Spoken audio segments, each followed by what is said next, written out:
Just to update you guys, kita recordkan these sessions, and just in case nanti kita akan uploadkan ke dalam YouTube, and you can check nanti if you need some apa tu, nak refresh balik, nak dengar balik dan sebagainya lah lecture ni. Okay, so kita share dulu apakah tentatif kita hari ni, kita nak buat apa. Basically this is what we are going to have. Boleh nampak saya punya Word document? Boleh. Okay, so ini adalah tentative schedule yang kita ada. Kita dah bagi dekat melalui email, the Google Drive. You can upload, you can download all the documents, nota dekat situ. And I also attach to you some maps. Ada map Selangor dan juga ada map Semenanjung Malaysia, the boundary. So you can use that untuk nanti kalau ada nak buat some exercise. If you need any other map, contohnya macam kalau Dr. Widat dia dekat Penang, so you need Penang punya map, tak ada masalah, boleh request, kita boleh share juga, tak ada masalah.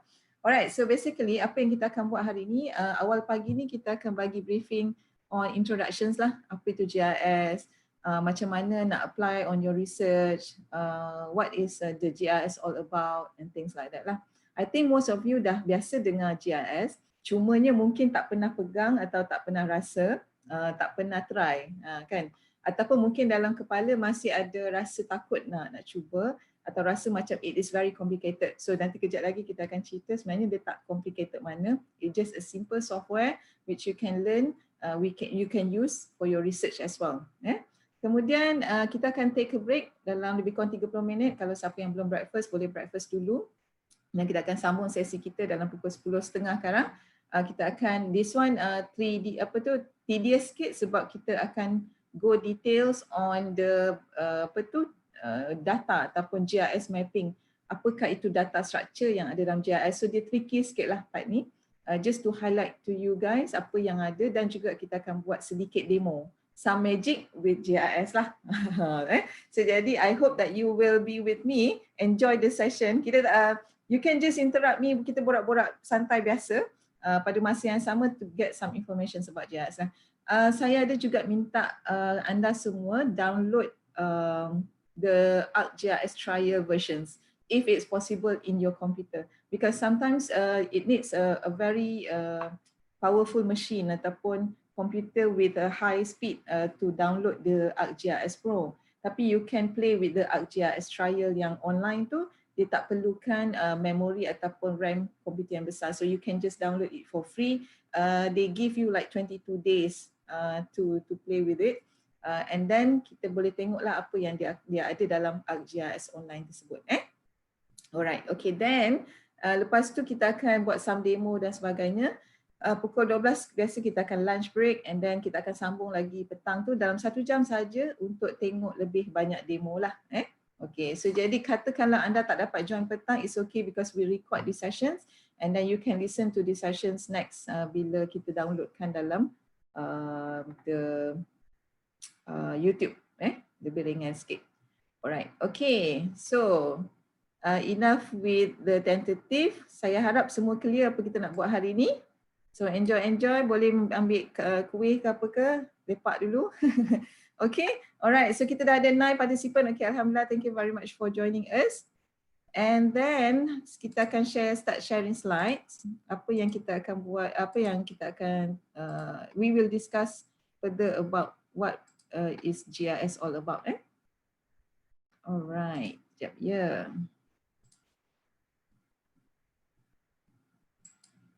Amira, Dr. Amira ada, Dr. Hi Doktor, how are you? First time nampak muka Dr. Amira. Kita ada Nora Shikin, kita ada Mr. Zulfadli, kita ada Mr. Patrick, kita ada Amiro, kita ada Dr. Adalina. Hi everyone. I'm happy to see you guys. Alright, sekejap ya. Okay, nampak tak slide saya?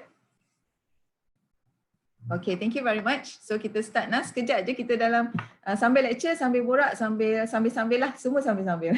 Okay, alright. So basically, just to introduce to you, my name is Sharifah. I'm one of the lecturer in Departments of Environmental and Occupational Health.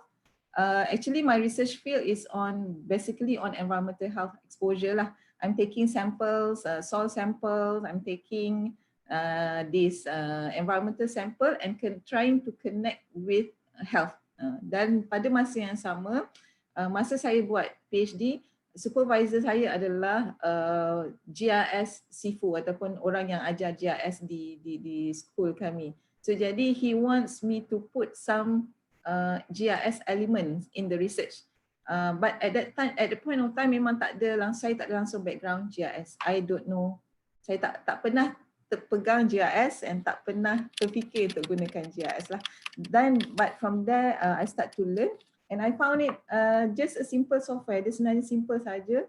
Tak ada apa yang menakutkan. So you can just actually bila you apply dalam your research, it can be a meaningful presentations of your results. So jadi if you have any questions, you can just type in the chat box and then I will address it one by one during the whole these sessions. Okay, enough about me. Okay, so saya nak berkenalan dengan anda pula. So before we start our class today, our session today, so kindly please introduce yourself maybe, and then please unmute your mic, and then introduce yourself a little bit of your name, kerja kat mana ataupun ataupun apa yang you buat, PhD student ke dan sebagainya lah. Alright, so boleh, siapa yang nak start dulu? Boleh unmute mikrofon.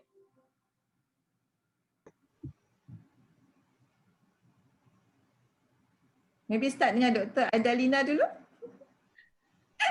Itu je ya, orang UPM dulu .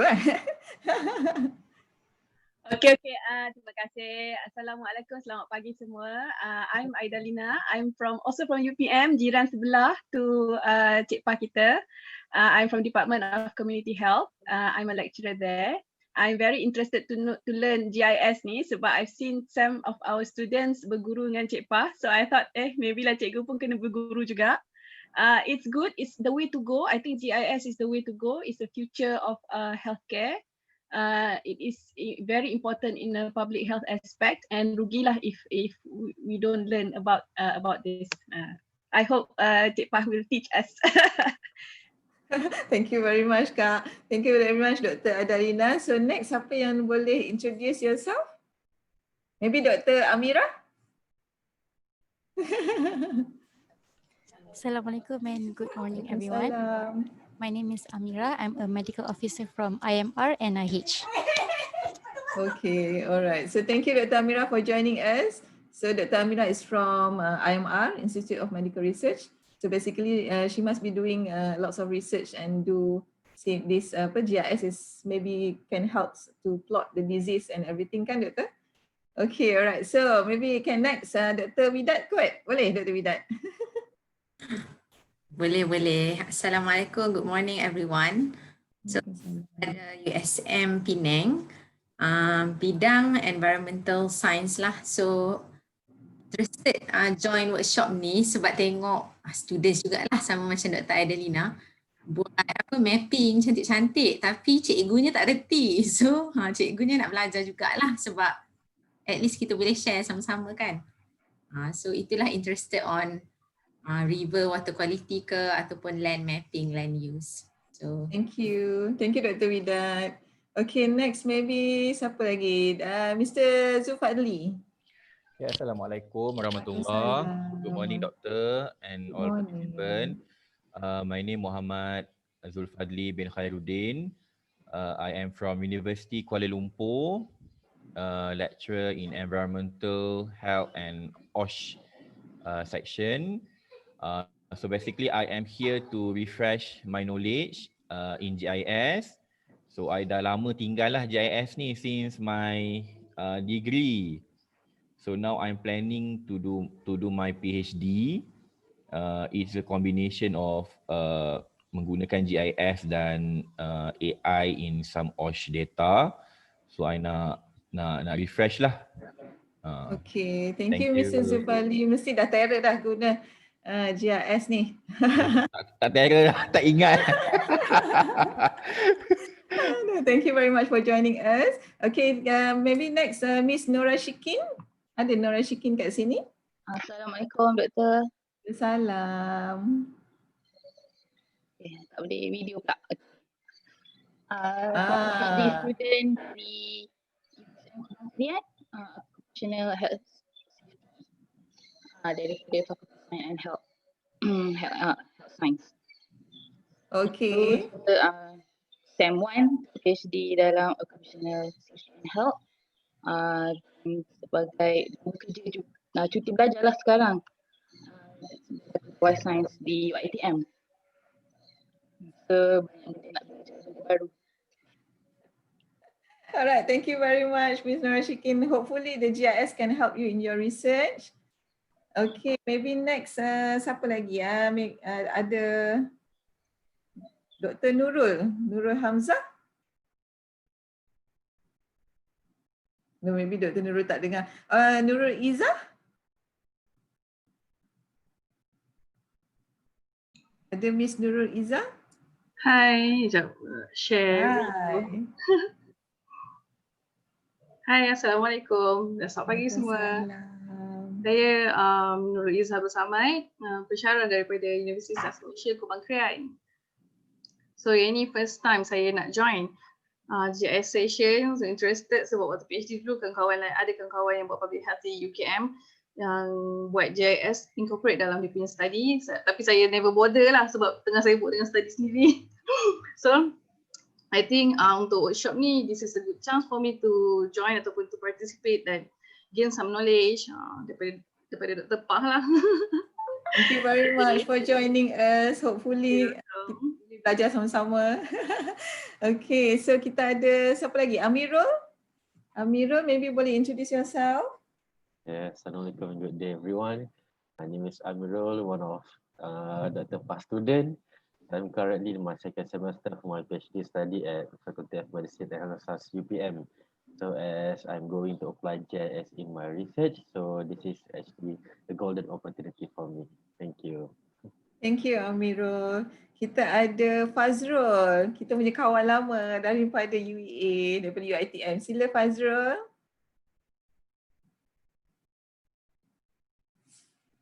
Fazrul, okay. Assalamualaikum. Sekejap ya, Salam. saya baru habis kelas sebenarnya. Okay. Right.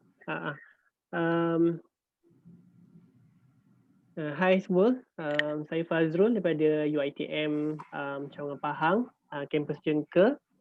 So saya juga macam ada yang partisipan yang lain lah yang excited juga nak join.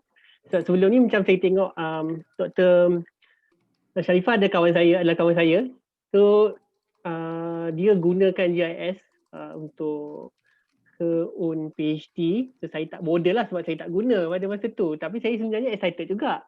Sebab banyak benda yang kita boleh guna GIS ni banyak kita boleh apply. So I'm looking forward lah to join this workshop dengan Dr. Sharifah hari ini. Thank you. Okay, thank you. Thank you, Fazrul. Okay, last. Hello. Yes. Hello. Assalamualaikum. Sorry, tadi saya tak ada kat depan PC. Okay. Assalamualaikum dan selamat pagi pada semua.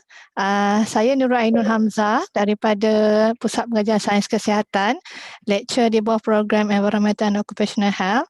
So sebenarnya Dr. Sharifah ni klik lama saya lah masa kat UPM. So hari ni so dapat tengok dia live lah. Sorry lah Ipah, I'm not ready yet.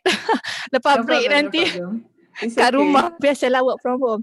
Okay, saya harap saya dapat gain any knowledge lah regarding GIS. Macam masa saya kat UKM dulu nampak macam menarik juga, ada pelajar, ada kawan-kawan yang guna. Tapi yelah macam Izzah cakap tadi tak sempat nak explore banyak benda kan. So harap lepas ni saya boleh gunakan lah GIS untuk saya punya research. Dan anything kalau tak faham boleh lagi refer pada Ipah. Hai Ipah. Boleh. Alright, No Ipah. problem. Okay, thank you Pak. Okay, all the best.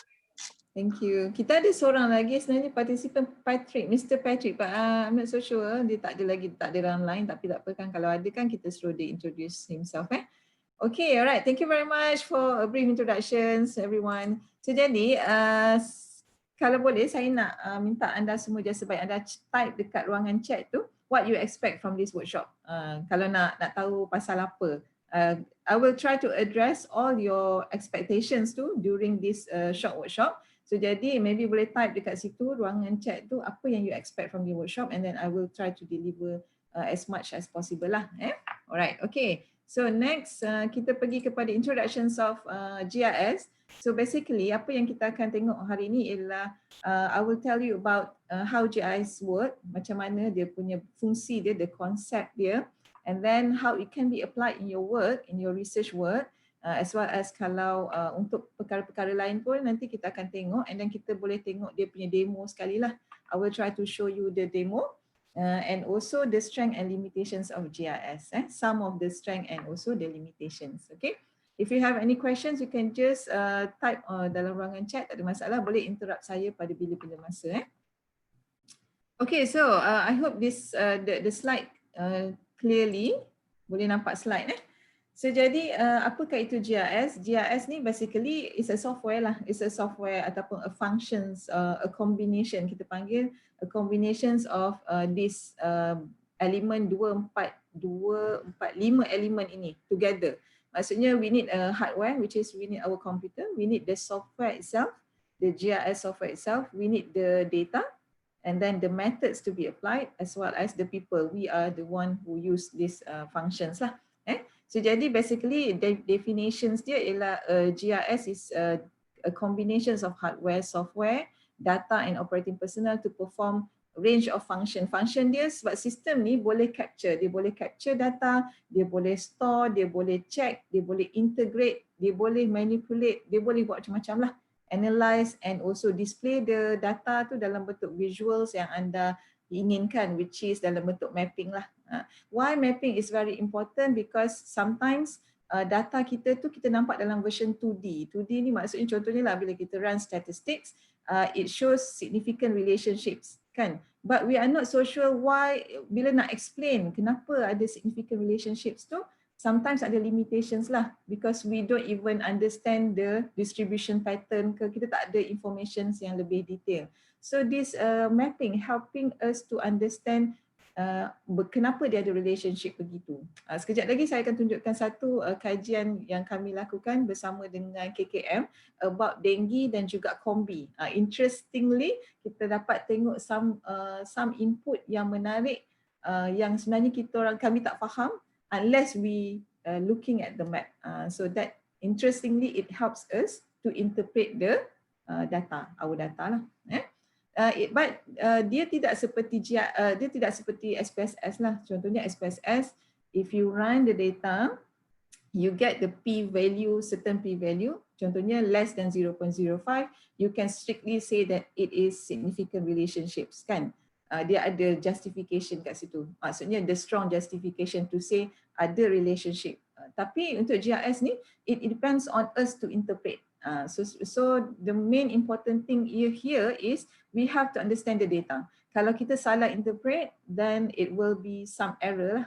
So jadi we have to understand the data and the function ataupun macam mana apa yang kita nak buat tu objektif dia apa. So kita can strictly follow the objective lah. Okay, so dalam GIS ni kita ada attributes. Kalau boleh tengok dalam slide saya tu, ada satu graph yang saya tunjukkan, dia adalah point X and point Y. Point X and point Y ni adalah locations lah, coordinates. So setiap GIS membaca koordinat ataupun lokasi satu-satu point tersebut. So kita boleh attributes, GIS attributes ni can be in a point, in the form of point, maksudnya location, satu titik, contohnya UPM ataupun USM ataupun IMR for example. So that is one point lah. And then we can also attribute them by line. Line ni contohnya for example the road network ataupun river network, and also it can be in the forms of polygon. For example tasik ataupun bangunan, buildings ataupun or district. So it can be in the forms of polygon. But it's all linked to a location. Setiap titik-titik itu ada location dia, ada koordinat masing-masing. So jadi the attributes macam yang contohnya kalau point selain daripada lokasi sesebuah location macam UPM dan sebagainya, it can be also represent depth, kedalaman. Contohnya kedalaman tasik for example, the lakes ataupun the river water kan. age, for example, age of your patient, for example. Ada kawan-kawan kita daripada public health, they are trying to relate the factors of age dengan penyakit, for example. So they can also attribute the data by the age, dan banyak lagi lah. Contohnya kalau water quality, kita boleh letak pH, kita boleh letak BOD, COD dan sebagainya. Kalau occupational, it can be like contohnya you are trying currently doing noise mapping, so you boleh letak the value of noise tu, level dia berapa. Ataupun kalau you tengah menyukat ataupun measure particulate matter, in terms of concentrations of the particulate matter can be in a form of points. Kemudian the line can be in the length, width, lebar, the nature, the jarak sesuatu kawasan, dan juga dalam bentuk polygon, it can represent area, berapa keluasan, perimeter, the land use, the owner dan sebagainya lah. Okay, so I hope that you can still can follow me. If you have any questions, you can just type dekat ruangan chat tu, ataupun kalau saya laju sangat. Okay, alright. So a GIS integrates input such as map and satellite to answer particular questions. So apakah soalan ataupun question that can be answered within GIS ni? The first thing is it can identify location lah. So by the location. So for example, if you key in the coordinate X and Y, it can identify kawasan tu kawasan apa, dekat mana, UPM ke, USM ke dan sebagainya. And also they can locate the certain area, contohnya City Hall, ataupun kita nak cari IOI, kita nak cari shopping malls atau nak cari hospitals, it can be locate, dia boleh mencari location tersebut. And then it can also giving you the answer to optimal path, maksudnya the shortest distance ataupun the shortest route from one area to another area. This optimal path ni selalunya digunakan dalam kajian, contohnya nak mencari jarak daripada hospital ke community, kan contohnya. So we want to know where is the shortest distance untuk contohnya ambulance, the route of the ambulance lah, macam mana dia nak reach to the patients dengan kaedah yang pantas ataupun dengan masa yang singkat, ataupun bomba for example. So that is the optimal path ataupun the jawapan yang boleh diberikan oleh GIS. And also it can also help you to describe pattern. Pattern contohnya adalah distribution of disease. Contohnya COVID. Sekejap lagi kita akan share one map about COVID by cluster. Saya rasa you all pun tengok map tu setiap hari kan, contohnya yang di-sharekan oleh KKM. So this is example of pattern. Dia dah highlight kat situ, hijau, kuning, biru. It shows you some patterns. And also it also can help us to models. Models ni maksudnya if you integrate a few variables, so you boleh modelskan relationship. Contohnya ada student, ada Amirul is doing relationship between particulate matter and noise. Dia nak try to relate. So you can models this within GIS. And also ada juga yang nak relationship antara disease, contohnya kita ada disease obesity dengan jarak kepada fast food restaurant for example. So that can be also models. Kalau macam saya, research saya is about environment, I try to model, contohnya saya nak tengok vulnerability ataupun susceptibility of groundwater ataupun sungai itu kepada pembangunan sekelilingnya. So I can models. So that can be models. Dr. Adalina tanya, shortest route is determined by straight line method or real road routes. Okay, it's actually real road routes. Dia boleh determine the system real our traffic, the real traffic routes lah. So jadi dia tak determine by straight line. Kalau determine by straight line boleh juga, tapi it depends on objektif kita lah. So selalunya kalau optimal path ataupun the shortest route ni kita determine by the real road routes lah. So jadi that can be done within GIS. Alright. Okay, and then dia juga boleh bantu kita untuk tengok trend. Contohnya kalau kawan-kawan kita yang buat disease for example, they want to look at the trend of the disease from tahun 1980s for example towards 2020. Contohnya kita ada TB, tuberculosis. Sekarang TB is increasing in our community. So jadi they can model, they can tengok trend of the mapping tu daripada mana ke mana. Mungkin it move from the urban to rural ataupun otherwise kan. So jadi it can also help us to understand our data. Macam saya cakap tadi, it helps us to understand our data as a whole. Contoh, tak kisahlah data apa pun yang anda involve. Okay. Alright, so I hope that it is clear so far. Any questions untuk apa yang GIS boleh jawab? Okay, rasanya tak ada. So harapnya semua okey lagi Boleh ambil kopi, tak ada masalah, boleh dengar. Okay, alright. So ini adalah contoh dalam slide ni saya nak tunjukkan kepada anda. This is the flow lah, the flow Okay, kejap Dr. Widat tanya, in terms of trend, is there any minimum data required? Oh, as long as you have certain number of data. Okay, in terms of trend tak ada. Dalam GIS ni dia tidak ada limit data required, tu tak ada. Tapi cumanya bila kita terlalu sikit, ini depends on the researcher lah. If you have a very small data, contohnya lah you plot, you ambil taking water samples daripada 10 point sahaja. 10 point tu pula bukan sepanjang sungai, mungkin dekat-dekat. Bila terlalu dekat, nanti bila you map, dia tak jadi cantik lah, distribution tu tidak boleh dibuat. Dia tak nampak distribution dia. Jadi bila tak nampak distribution yang cantik, jadi kita susah nak interpret our data. It will not represent the area, for example. So jadi it depends on us as a researcher untuk plotkan ataupun untuk plan our sampling so that kita boleh dapat data ataupun data yang mencakupi ataupun can be distributed to the whole area yang kita kaji tu. Representative lah. Tapi it depends on us.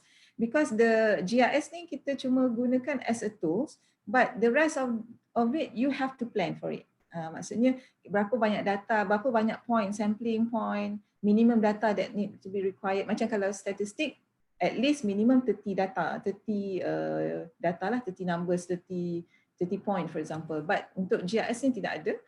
Kalau lagi banyak, lagi bagus, tetapi distribution dia tu, kita punya kena represent the whole area. Saya harap saya menjawab soalan Dr. Widat dan Dr. Adalina tadi. Okay, so tak ada required, dia tak ada minimum data lah. Tapi cumanya kalau nak cantik, data kena lebih banyak ataupun walaupun data tu sikit tapi disusun point dia tu, location of sample taking tu, sampling tu nicely lah distribute to the whole area. Okay, so this slide is actually showing us, kita ada 30 minit sebelum kita break kejap lagi, pukul 10. Okay. Kita dalam slide ni dia tunjukkan the flow lah. The first thing ialah kita kena ada objektif. Macam research question apa kita nak jawab. Contohnya macam kalau kajian berkenaan dengan health. Contoh saya ambil contoh ialah kita nak tengok apakah faktor yang mempengaruhi leptospirosis for example. So leptospirosis ni ada banyak faktor yang mempengaruhi dia, ada faktor-faktor alam sekitar, contohnya hujan ataupun distance to tempat pembuangan sampah ataupun distance to longkang for example, parit dan sebagainya. So we set the objective, we set the research question that we want to answer. Kemudian bila kita dah set tu, kita kena identify what are the data lah. Contohnya kalau TB tadi, we have to have the disease, the TB cases dekat mana, point location dia of the patients tu, alamat dia dan sebagainya. So that is the spatial data. Dan juga attribute data dia ialah elevations of the area. Contohnya lah kalau saya buat dekat Kuantan ataupun saya buat dekat Selangor for example, dekat Serdang. So I need to know the temperature of Serdang, the elevations. I need to know the distance between my patients to the tempat pembuangan sampah. I need to know where is the locations of waste disposal dan sebagainya. So that is the data. Kemudian bila dah tahu data, kan kita kena analyze dia dalam GIS tu, kita kena tahu apa analisis yang kita nak lah.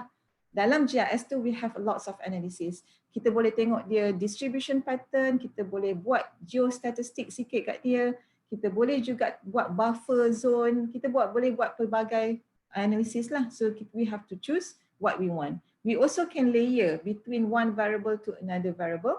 That one kita panggil overlay untuk determine kawasan mana yang paling tinggi cases of lepto contohnya. bila for example elevation tinggi, adakah lepto cases akan tinggi. So that kita boleh layerkan a few of the variables. Layer tu macam kek layer tu lah, kek lapis tu kan. Kek lapis rawak yang sedap tu, alamak. Tiba-tiba pula rasa lapar. Kek lapis rawak tu, so you layerkan dia, so jadi you boleh dapat satu mapping yang cantik lah untuk represent your punya objektif. Kemudian you can make the results tu dalam bentuk grafik ataupun dalam bentuk tabular. Okay. Alright, so boleh semua? Ada soalan?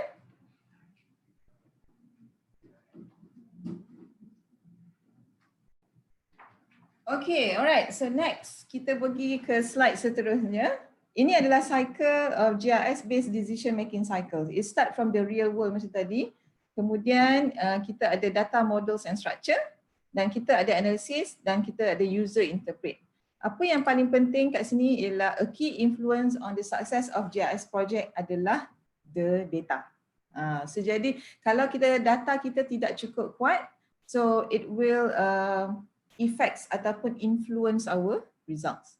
But actually data ni pula can be, kejap lagi kita tengok, there are few types of data and then where you can get the data. You can collect by yourself, you can also taking from online database, you can also buat some survey sendiri dan sebagainya. It can be done between ourselves lah. So jadi ini adalah circle dia, dan yang paling penting sekali adalah the data structure and models. Okay, this is the common data used in GIS. Pertama ialah primary raw data. Maksudnya you go to the locations, you collect the data. Maksudnya for example, kalau your research is all about respondents ataupun involved with human, you go to the community, you take the location ataupun alamat patient you for example, and then you take the attributes, apa data you collect daripada patient you. That is the primary data. Sama ada you pergi sana as a survey lah, ataupun kalau tak survey pun you taking samples. Contohnya you ambil sampel tanah, you ambil sampel udara, you ambil sampel air.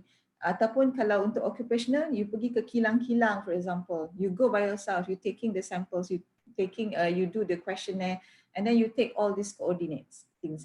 Dan kalau misalnya kata contohnya you buat noise mapping ataupun you buat heat stress dan sebagainya, this is occupational setting lah. So jadi heat stress, so you have this kind of value, so you have to you ambil location dan juga you ambil value of heat pada lokasi tersebut. That is the primary raw data. And then we have the secondary and also the existing data. Selain daripada itu, we also can take primary data daripada satellite remote sensing ataupun daripada aerial photography. For example, kita ada drone. Currently we having drone technology. So sebenarnya drone ni nanti boleh di-attachkan dengan GIS. Dia boleh plotkan aerial photography dan dia boleh mappingkan menggunakan drone untuk setengah kajian yang contohnya kalau kawasan tu contohnya kawasan orang asli for example. And then it's very hard for us to map untuk visualize dia kan, sebab kita tidak boleh pergi kepada dia dan ada limitation dan sebagainya. So kita boleh gunakan drone. And then the drone ni boleh attach kepada GIS, dia boleh input the data into GIS and they can plot into the map. Okay, so ni yang warna kuning ni ialah surveying equipment lah. Ini dulu punya ni, sekarang dah canggih sikit lah. So ini kita panggil dia Garmin lah, Garmin ataupun apa sahaja GPS surveying equipment yang kita ada currently, so you can use it. You also can use your phone. Actually sebenarnya boleh gunakan Google Earth, boleh guna Waze dan sebagainya untuk dapatkan the coordinate. Kemudian the secondary data ialah kita digitize balik daripada paper. Kita scan balik contohnya. For example, kita ada paper map yang dulu tu, kita scan balik dan kita digitize balik. Kita bentukkan dia balik ke dalam GIS. And also kita ada existing data daripada online basis lah. Contohnya kita boleh ambil je daripada digital terrain models ni daripada online, ataupun digital map database ni yang ada online, so kita boleh just extract from the online system. Okay. And then the satellite remote sensing also can be the existing data. Okay, ini adalah antara data-data yang kita selalu gunakan dalam GIS. So kita ada, Patrick ada, okay Patrick dah masuk balik, nanti kejap lagi kita minta Patrick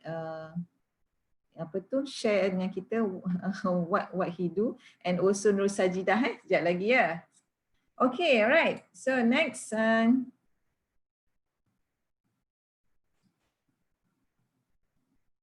And then satu lagi, the current one, kita ada open mapping ataupun open source. Sekejap lagi kita tengok dalam ArcGIS. We will have this demo on ArcGIS online. The one that I've asked you to register, that one is kebanyakannya ialah open source. Maksudnya people are uploading the informations into the map. So siapa yang upload dalam tu kita boleh tengoklah apa yang ada di kawasan tersebut. Kita kata dia volunteered solutions and it can be accessed via geoportals. Okay, Dr. Vida tanya, if secondary data is requested from agencies, what data types or file should it be in? Okay, it depends. Sometimes if you request from JUPEM, it can be in the hard copy or it can be in the forms of soft copy. Kalau for example, kalau if you request a map from JUPEM, the hard copy will be cheaper compared to the soft copy lah. But if you want to request the soft copy, they will ask you where is the location ataupun what how bigger is the file you want and things like that. So you have to fill in the form and find out a little bit of the informations of the soft copy of the map that you want. Okay. Ataupun from, for example, kalau if you request data from KKM, for example, it can be in the types of Excel form pun boleh. It can be the file dalam bentuk Excel form. If you receive the file in the Word document pun tak ada masalah, you can just transfer into the Excel and then you can just convert the Excel into the map. Because GIS read the Excel file database tu. So you can just letakkan di dalam Excel file or spreadsheets and then it can just convert into GIS, tak ada masalah. Even though if you receive mapping ataupun you ambil from the online based gambar, image for example, you also can layerkan dekat dalam GIS and you akan boleh draw balik the map yang you dapat daripada gambar, image dan sebagainya. So it's not really, it can be converted into GIS. Okay? Okay, thank you Dr. Widai. Any more questions before we go to next slide about data? Maybe boleh tak just nak tahu nature of your guys punya data research. Maybe can type di ruangan chat tu what kind of data that you usually use. Maybe boleh kita tengok apakah data kawan-kawan kita yang selalu kita gunakan. Contohnya my data, I always use water data. Okay? So I will always request from DOE the concentrations of BOD, heavy metals concentrations from their measurement. So they will give to me in the forms of Excel file, and then I will just transform the Excel file into the GIS by the locations of the sampling point that the DOE have. So that is my normal research data lah. Okay, Fazrul, Mr. Fazrul kata water and air data. Okay, betul. Kalau air data, maybe we can request daripada ASMA kan, the air quality data tu, they will give you dalam bentuk text. If I'm not mistaken lah, sometimes they will give you dalam bentuk text document TXT, if I'm not mistaken. So you have to convert lah from the text tadi tu ke either to Excel terus ataupun if you're not keen on to doing that, you can also convert them to Word dulu kemudian ke Excel. So it can be terus masuk ke dalam GIS after that. Mr. Zulfaldi kata occupational injuries data. Okay, occupational injuries data boleh juga, tak ada masalah, but depends on what kind of dekat mana. Either you will get the data from one institution ataupun one organizations ke. Contohnya by multiple industries di Johor for example, you have few kilans kan, for example, and then you collect all these injuries data and then you can plot them by the location. Contohnya kilang A ada 50, so the kilang A will be, you have this coordinate of the kilang A and then you akan linkkan dia kepada injuries data tu, and then the injuries data can be explained in details pula. What kind of injury, sama ada dia fatal ke, non-fatal ke, ataupun it affects skin ke, whatsoever kan. So jadi, and then you can plot dekat situ distribution pattern. Contohnya kalau dekat Pasir Gudang tu, industrial Pasir Gudang ni, what kind of industry are there and then what kind of occupational injuries yang normally facing by this company. Contohnya lah, contohnya. Maybe nanti kita boleh discuss later detail sikit apa research yang you guys do. Dr. Amira kata air quality data, okay. Amirul, noise and air quality level, okay. Untuk noise can be noise mapping lah, tak ada masalah. Noise mapping, you have this coordinate and also you have this noise level. But when you are doing that, you have to make sure that the sampling meter tu being put, contohnya because noise, for example, you want to relate it dengan traffic kan. Tapi make sure that the meter that you put tu memang betul-betul represent the traffic lah. Jangan nanti you letak dekat kawasan yang less traffic ke, kan, so it will not represent your research, something like that. Dr. Vida, water quality, heavy metals, nutrient concentration from water sample, plants or soil. Dr. Vida sama je macam saya. So boleh je, tak ada masalah. And then kalau contohnya soil pula, interestingly GIS can go by depth. Water ke kan, it can go by depth. Maksudnya kedalaman yang berbeza, the GIS can helps you interpolate by depth, kedalaman yang berbeza. Itu untuk environmental data. Soil ke, groundwater ke kan. So for example, kalau you nak tengok kawasan, land use kawasan tu, sama ada if you have this development happening, adakah it will affect the area, so you can models it within the GIS. You can see that by different depths. Interesting. So did you find it interesting? Okay, thank you very much. Very interesting, Dr. Vida kata. Thank you, Vida. Okay, alright. Okay, next. Sekejap ya. Okay, kita tengok sikit before we stop sekejap lagi. 9.50, kita ada lebih kurang 10 minutes before we have a short break. How geoservice impact the economy? Actually, perasan tak currently we have this Food Panda, Grabs, kan? We have this Waze, kita ada semua. Ini sebenarnya adalah geoservices yang impact the economy of our country. Basically, mereka menggunakan konsep GIS tu. Locations. Location is very matters to them. The business is based on the location. Sebab sometimes, contohnya lah, kalau kat UPM ni, kat fakulti kami ni, nak order Food Panda, dia tak boleh nak locate kami. Dia akan sentiasa locate ke hospital sedang. So jadi, ya Allah, susahnya kita nak beli makanan. So jadi kita kena very specific nak tell them, oh kita kat sini kan. Because of the mapping tadi, maybe the system mapping not detecting us, our locations ni dekat UPM ni kan. So jadi setiap kali bila kita tekan dia yang automatic search tu, it will direct us to hospital sedang. So jadi it will be tedious, susah sikit nak order makanan. So this is what the GIS have been involved with lah. They have been involved with all these businesses. Nampak tak dia punya impact kepada business ini? And then banyak, long time ago pun kita gunakan this GPS, kita ada navigations kan, nak pergi mana-mana. Sebab long time ago sebelum ada navigations, kita guna mapping je.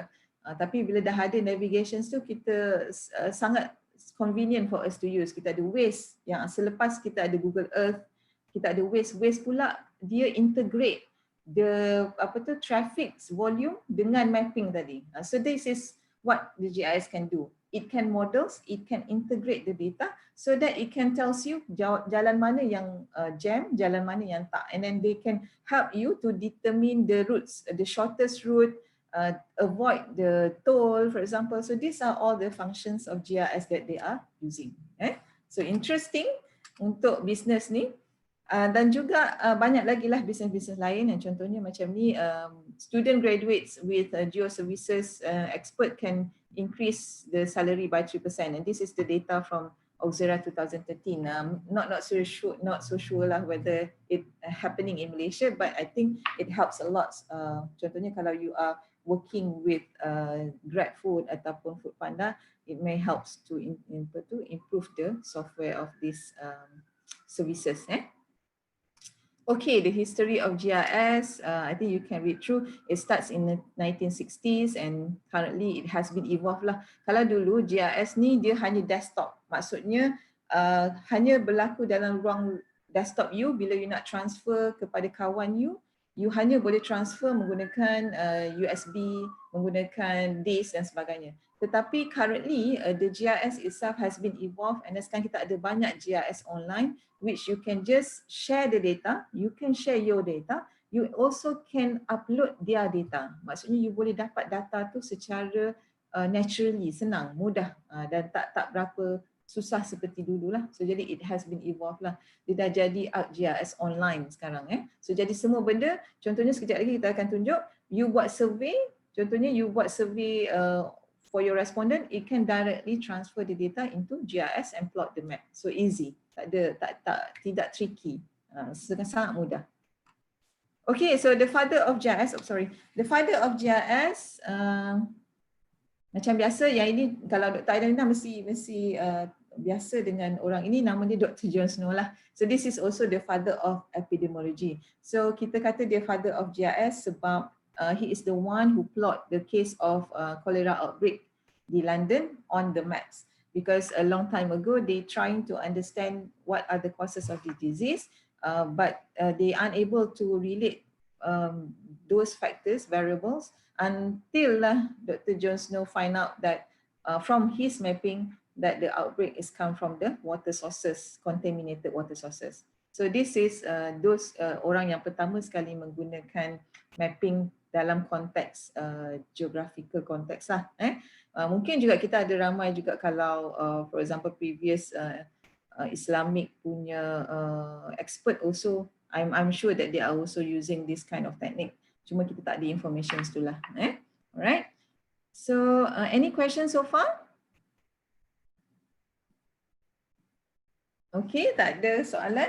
Okay, dah 9.50. Sebelum kita pergi kepada applications of research, kita akan break sekejap. Boleh kita break sekejap, maybe dalam 10 minutes untuk untuk kita minum ke apa ke, take a break. Tapi before we leave, can we welcome Mr. Patrick. Maybe Patrick can say something, what you do, your research maybe, or how this GIS can help you in your research.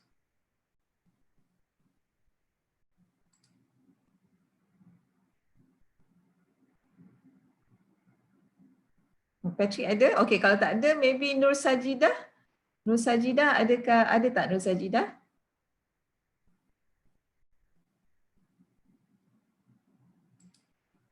Tak ada juga. Okay, kita ada kawan kita daripada Indonesia. Tak silap saya, BHM Keperawatan 4. Patrick, okay, not so confident to talk. Okay, it's okay. Siapa? Nur Sajidah? No problem Patrick, no problem. Nur Sajidah? Or maybe kita ada kawan from Indonesia. Assalamualaikum. Waalaikumsalam. Saya Nur Sajidah binti Muhammad Sirat dari MSU. Oh, okay. For my research, I'm more interested in indoor air quality. Alright. So that's why I coming for this workshop to learn how GIS will help me for indoor air quality data. Okay, thank you Ms. Sajidah. Alright, so we have Ms. Dian, our friends from Indonesia. Yes. Yeah, can you introduce yourself? My name is Dian. Oh yes, my name is Dian Anisia from Indonesia. What are you doing, Dian? Are you a student or a lecturer? Lecturer. Lecturer. You are using this GIS in your class? Yes.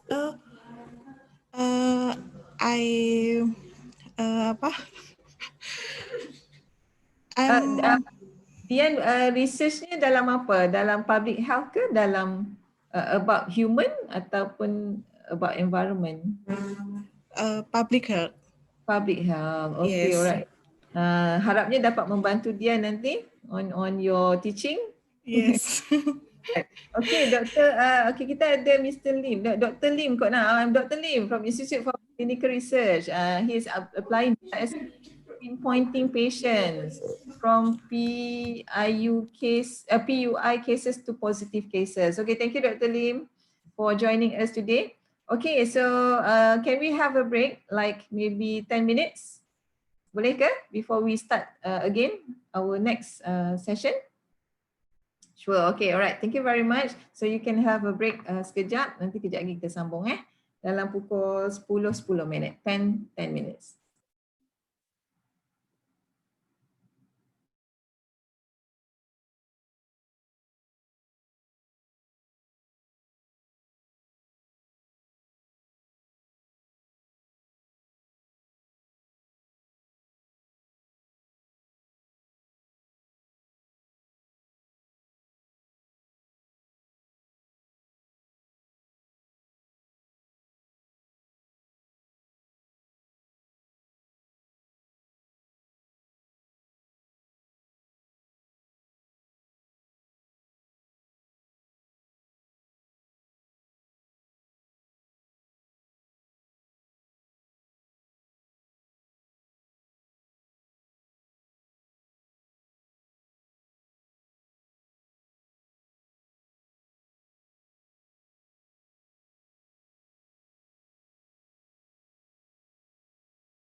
Hai, Assalamualaikum.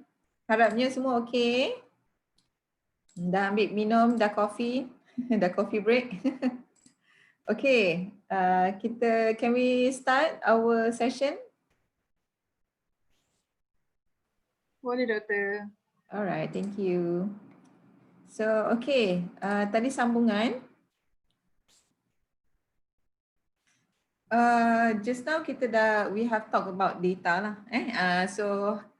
This kita nak tengok applications pula. The next module ni applications of GIS in your research.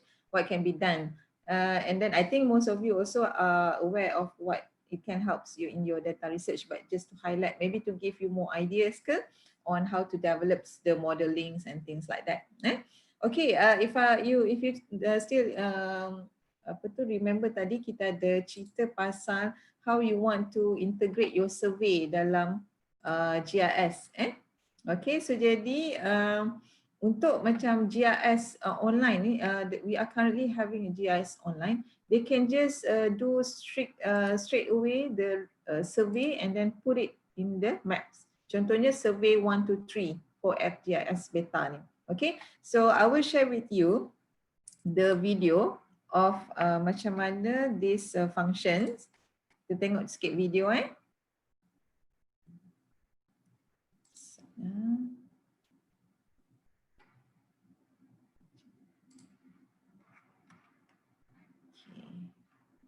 Okay, so this is this.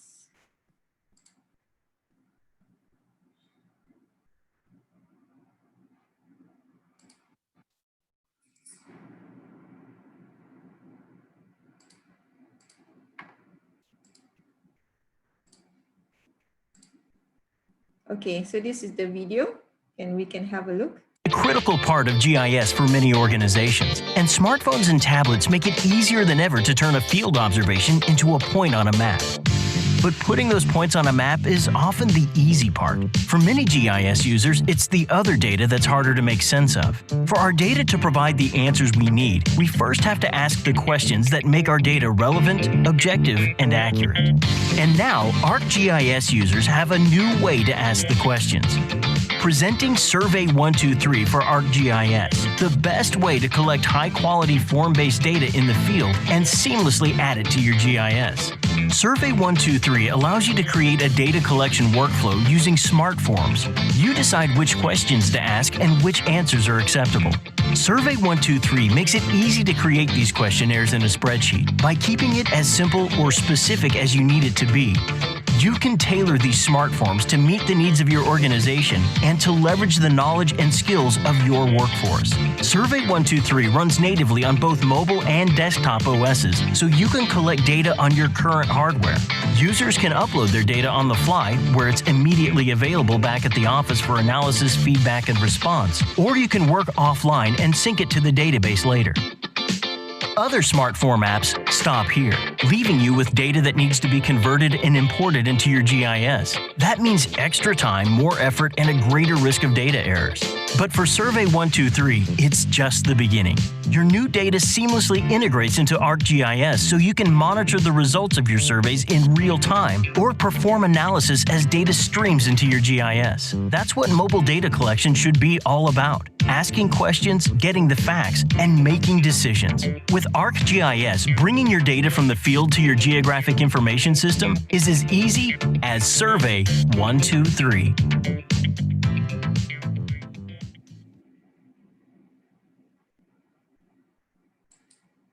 Okay, so this is examples of yang tadi survey 1 to 3. If you tengok kat sini lah S3 ni ialah company ataupun organizations provide the software of GIS.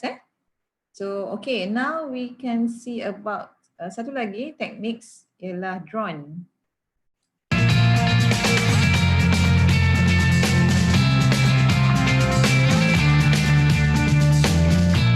Today, drones are creating exciting new possibilities for GIS users. Imagery that used to be too expensive, or not accurate enough, or just didn't exist at all, is now not only possible, you can acquire it yourself. And with Drone to Map, you can bring your new drone data directly into the ArcGIS platform and start working with it right away. Start by using Collector for ArcGIS to capture ground control points. Use the drone and camera that meet your needs from any of the major manufacturers. Save time and money by reviewing your imagery before you leave the field, so you can be sure your drone collection was successful. Back in the office, Drone to Map streamlines your imagery workflow and integrates your new control points to ensure data accuracy. Now you can quickly and easily create seamless, professional-grade imagery products at resolutions that only a drone can achieve, ready to use immediately in your GIS and CAD applications, such as terrain and surface models. Use point clouds and meshes to create 3D views. Share and collaborate with ArcGIS Online and Portal for ArcGIS.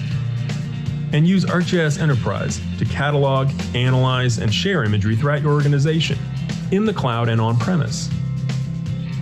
Leverage ArcGIS Pro for powerful analysis, like volumetric measurements and elevation profiles, or open your Drone to Map project directly in ArcGIS Pro for advanced analytics.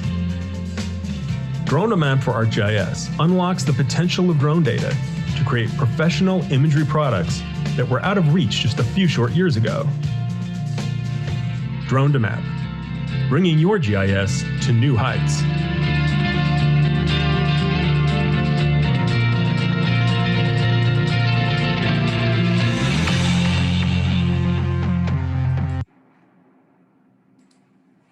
Okay, so that's the examples of what GIS can do, yang current one. It's quite interesting.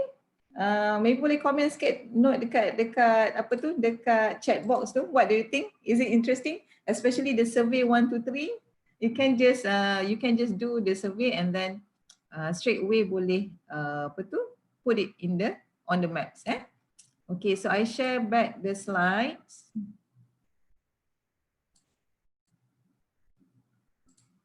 Okay, all right. So basically GIS can be used to collect your data lah, strengthen your data management, analysis, develop early warning systems. It can also plan and monitor response programs.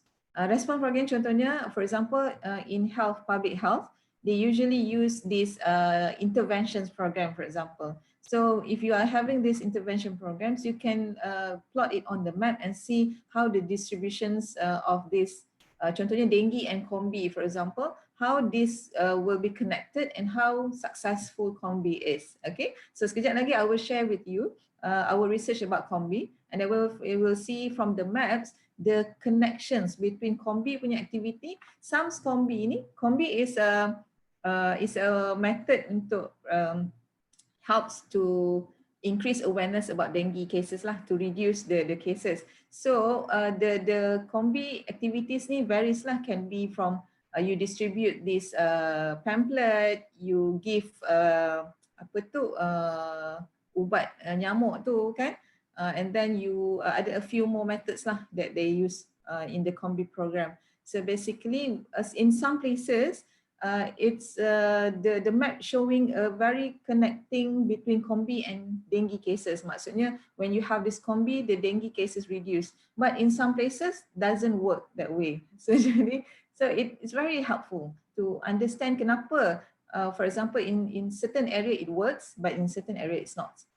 So that is why tadi kalau you perasan dia tulis S3, the science of where. So maksudnya S3 ni adalah organizations that develop the GIS products.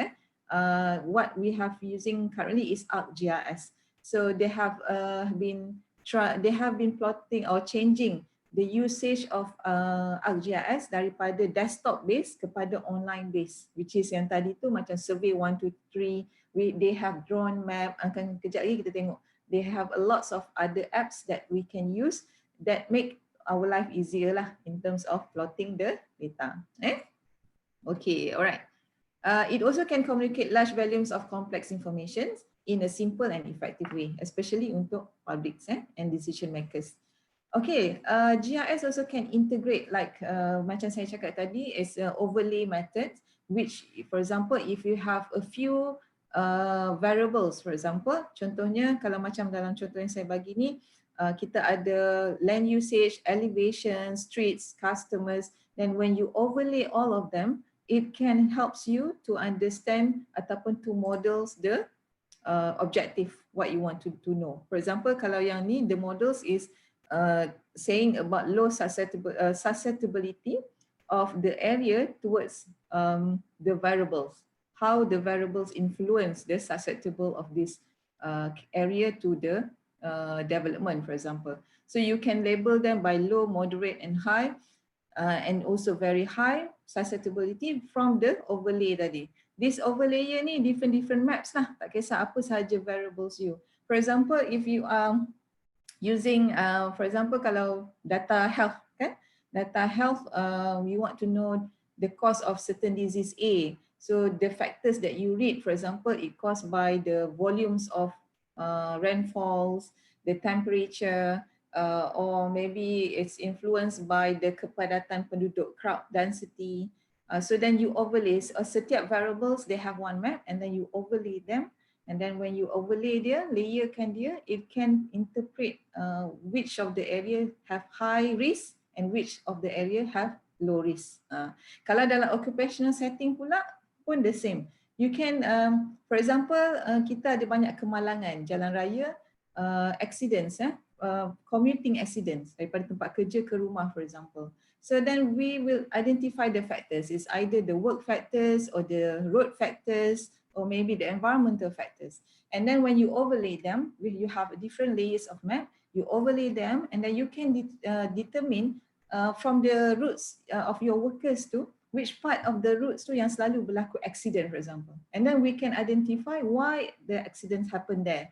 Maybe it's because of the lights, ataupun maybe it's because of the bila hujan, that is the area with huge volumes of water, banyak air, for example. Ataupun perhaps maybe because of ada gangguan-gangguan from the bushes, macam contohnya tiba-tiba je ada anjing keluar, so dia terperanjat dah berlanggar, things like that. So maybe juga, so that's the factors that you can relate in your model. So by integrate your data dalam overlay GIS, it can helps you to understand ataupun to models the situation ataupun objective that you want to reach. It can integrate the risk factor, it can use buffering. For example, if you have, contohnya COVID-19, for example, if you have one case, and then you can do the buffering zone. Maksudnya you boleh letakkan the ring tu, bulatan dia dalam within. Contohnya you nak cari contact rapat, for example. So you can just letak buffering and you can identify to what level that you have to assess, kan? Kepada jarak mana yang you have to assess. Macam dengue ke, for example, you can put a buffer and then you can identify the location easily. And also GIS helps you to predict likelihood. For example, if you have this flooding control, for example, you can tengok kebarangkalian, the likelihood of this flooding happen to the area. Disebabkan oleh faktor-faktor jalan ke, faktor cuaca dan sebagainya. So you can you can predict. You will be able to predict the risk dalam konteks apa pun. Okay, it depends on what data that you play around lah. Selain daripada itu, it helps we visualize our data, explore our data dalam bentuk 2D, 3D. This one is the more to 2D versions, and then you can see these are the clustering by area, and it gives you some values of the risk. Contohnya macam ni, total hepatitis A cases by postcode, maksudnya by area lah. By, kalau kat Malaysia kita ada district, kita ada mukim, the one that we are currently having with COVID-19. So jadi dia ada kat situ berapa banyak case dan sebagainya. And also it can help us visualize dalam bentuk 3D and as well as the 4D version. So jadi dalam keadaan yang sekarang ni online version dah semakin advanced, so you can see the building pun dalam bentuk 4D dan 3D. So it will helps you to understand your data very well. Okay, so GIS and health data, these are the example. Disease by case ataupun case distribution by location or by years. You can see by the county, you can see by the district, by days. For example, kalau currently we are having COVID, we can look at the map by days. Prevalence of the case, the one that we are currently having COVID, kita boleh tengok setiap hari case tu kat mana. And then the disease rate and incidence, this one you have to calculate, tapi kemudian di-convertkan ke dalam map pun boleh juga. Apa sahaja, ini adalah contoh-contoh lah, but actually we can play around with more cara lah, with more kinds of analysis. Okay. Alright, so these are the example of COVID. This is my my map. Masa awal-awal dulu, 2nd April 2020. So these are the cumulative cases by district di Semenanjung Malaysia lah. Masa pada kejadian tersebut, we trying to look at different types of cara presentations of the map, the different colors, how it's look like. So we plot it, this is by states, the cumulative cases. So macam mana nak buat ni, senang saja. You have your data in Excel file, for example, dalam bentuk Excel. You have this all the names of the district and the locations. Contohnya Kelantan berapa case, Pahang berapa case dan sebagainya. You have maybe days, cases by days, and then you just integrate the Excel file into GIS, and it just terus dia baca data tu, dan you can divide the cumulative case pecahan ni kepada berapa classes yang you want. For example, I'm using here is 5 classes. If you don't like, you want to 3 classes ke 4 classes ke, you can change also the colors, tak ada masalah. Okay, so this is another one example of cases by district di seluruh Malaysia. You can go detail by mukim pun. So tapi dengan syarat ada map lah. Dr. Annalina kata, how small can we go in terms of area? Can we map at household level atau mesti ada area tertentu? Examples 100 meter radius. Okay. Untuk how small can we go in terms of areas? If you have buildings, contohnya at the household level, every taman tu, setiap taman tu you boleh letakkan lah, you boleh samplekan, you boleh key in the data. But bila dia terlalu, for example dalam satu taman, contohnya taman A, lepas tu you combine dengan taman B dekat-dekat. Bila dekat sangat, dia punya resolutions tu, when you zoom in the map, dia akan jadi satu dot sahaja. Zoom out the map, sorry. Bila you zoom out the map, dia akan jadi satu dot sahaja because of the kerapatan tadi. Depends on apa kita punya research lah. For example, if you are looking at the community level, maybe you punya area adalah 1 atau 2 taman. That can be done. Tetapi kalau research kita between contohnya district tu besar, tiba-tiba you punya research area hanya community dalam 2-3 community sahaja. So that can be, nanti bila you buat mapping dia akan nampak macam satu dot sahaja. Padahal you ada banyak data kat dalam tu kan. So jadi depends on, we have to plan our research tu based on our objective. Kalau at the community level, so tak ada masalah. Dia boleh as small, boleh pergi kepada household level.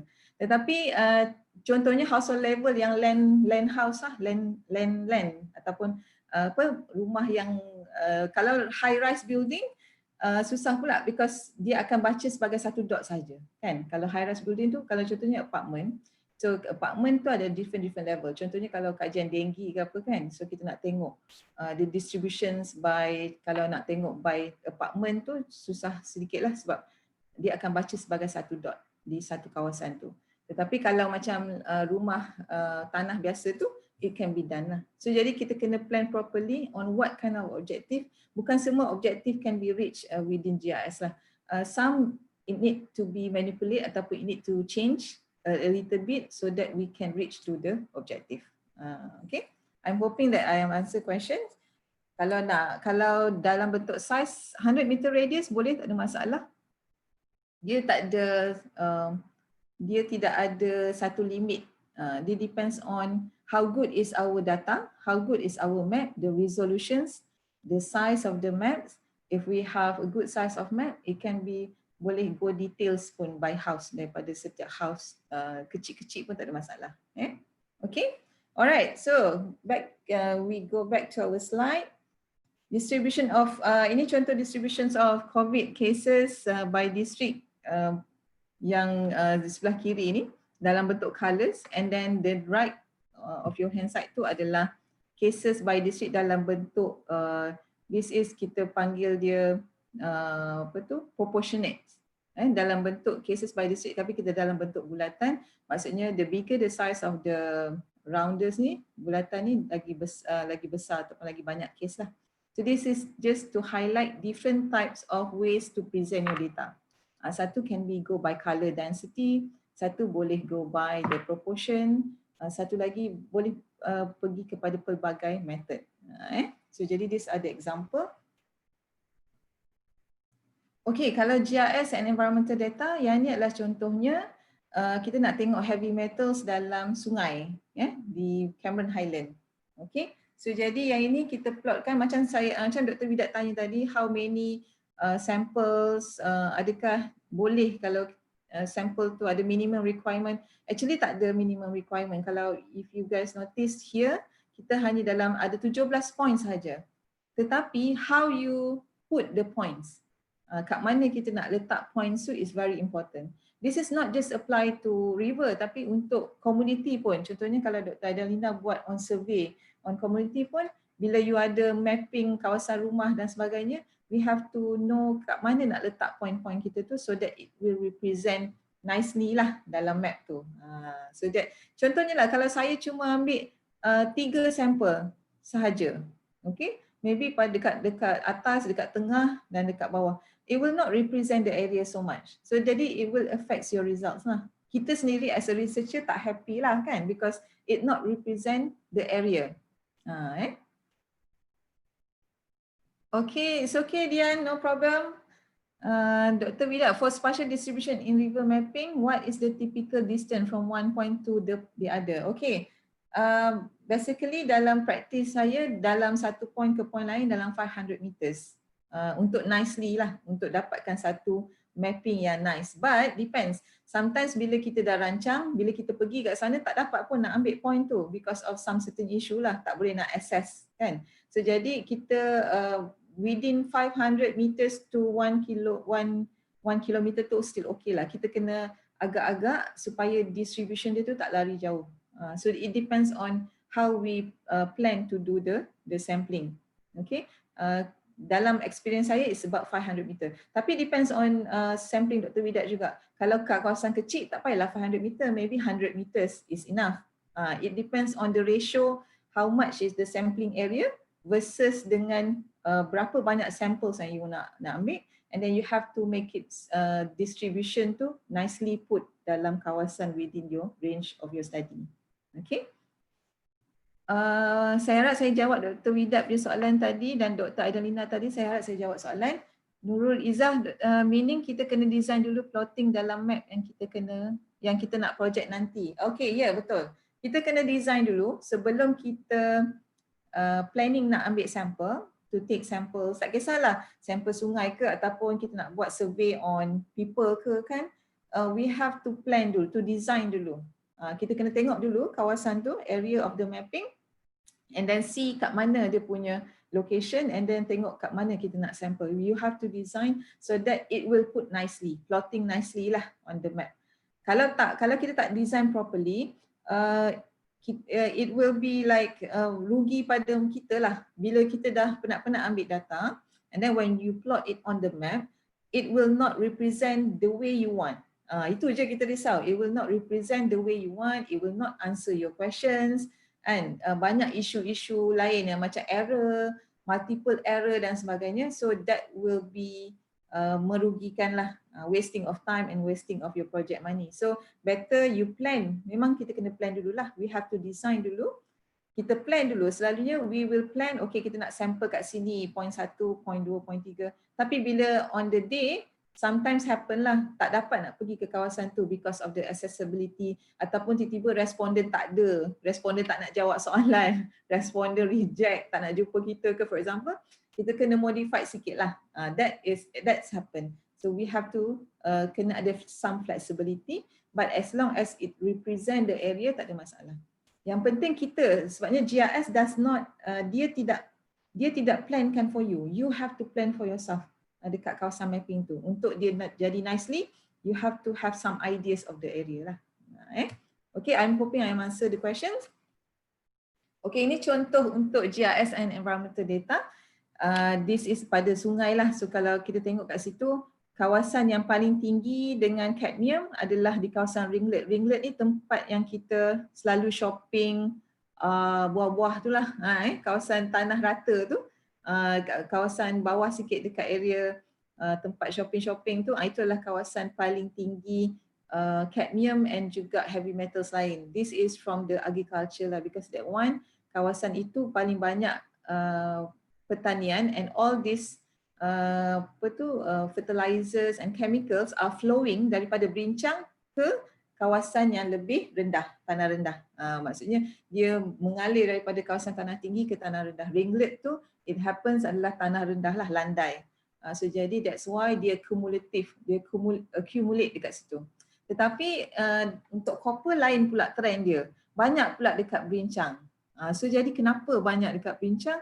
One of the reason ialah berincang is also a very huge agriculture area dan yang menggunakan fertilizers. Dalam fertilizers dan yang digunakan tu ada elemen copper yang tinggi, for example. So when you have this kind of map, so you boleh tahu betul ke Sungai Bertam tu tercemar, contohnya lah. We want to answer that question. Sebab people keep reporting sungai tercemar. Is it true? So that you can go and bila you nampak this map, you can see whether this is answer your questions ataupun tidak. Ini untuk environmental data lah. It may be straightforward untuk environmental data. This is an example untuk Muar River Estuary, kawasan estuary, sama juga the similar trend macam sampling tadi. Cuma ini adalah estuary ni berlainan lah bentuk dia. So jadi kalau you nampak situ dot tu ialah sampling point lah. So macam mana nak dapat nicely ini kita design dulu lah, kita plan dulu. Kita plan kat mana kita nak sample, and then pada hari kejadian barulah kita pergi sample. Dan ada juga point-point ni yang sebenarnya adalah kita dah ubah. Sebab when you go there, you tak boleh nak take samples, so you pergi ke another points lain. So it happens all the time. Okay, this is more towards research health juga. Yang ini adalah a combination ataupun combination antara health dengan environmental factors. If you notice yang dot-dot merah ni adalah ARI cases. ARI ni adalah acute respiratory infections. Macam kalau sekarang ni kita ada contohnya kalau macam COVID ni yang selalunya effects adalah respiratory infections lah. So tapi yang ni acute respiratory infections yang normally detected ataupun diagnosed among children, for example, yang ARI cases ni. So kami plotkan ARI cases ni di Lembah Kelang. So you can see the dot-dot ni adalah patient kita. Siapa patient kita ni kita dapat daripada data daripada KKM lah, daripada hospital. Kita dapat address dia, alamat dia, kemudian kita geocode-kan daripada alamat tu, geocode-kan, dapatkan pula dia punya koordinat. Daripada koordinat itulah yang kita masukkan ke dalam map.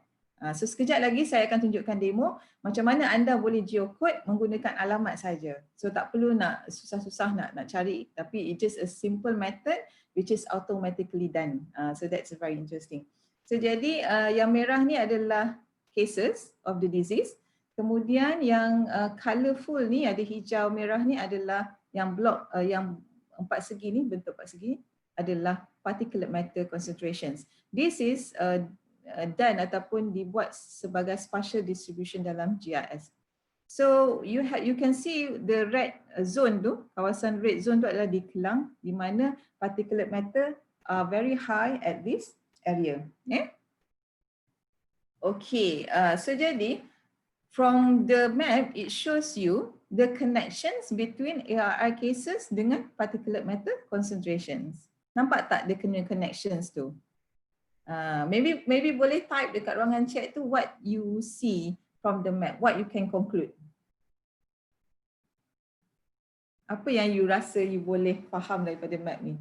Adakah connections? Is there any relationship between the distribution of the cases tadi dengan particulate matter? Dengan pencemaran particulate matter, air quality. Okay. Mr. Fazrul say high ARI area, high PM10 distributed, betul? Betul, contohnya kalau dekat Kelang tu you can see high particulate matter concentrations, ada banyak tinggi cases. Tetapi what about Batu Muda, Victoria Institution, Ceras, banyak juga kes tapi particulate matter dia hijau, tak tinggi kat kawasan tu. What you can comment from there? Apa yang kita boleh komen daripada map ni? What will be the possibility kenapa dekat kawasan Gombak green zone tapi ada high cases? Apa kekurangan map ni sebenarnya? Apa kekurangan model saya ni? Okay. Salah satu kekurangan dia, yes. Okay, the data group taken at different times of this, maybe. Tapi yang paling tepat jawapannya ialah sebabnya particulate matter saya punya sampling tu, station dia tak cover kawasan Gombak, Batu Muda, Ceras tu. Because dalam Selangor ada maybe dalam 5 sampling points, DOE punya data ada 5 sampling station. So jadi the 5 sampling stations is only represent the area yang saya ada ni. So jadi bila nak represent Gombak, Batu Muda, Ceras semua ni, so saya tak ada data tu.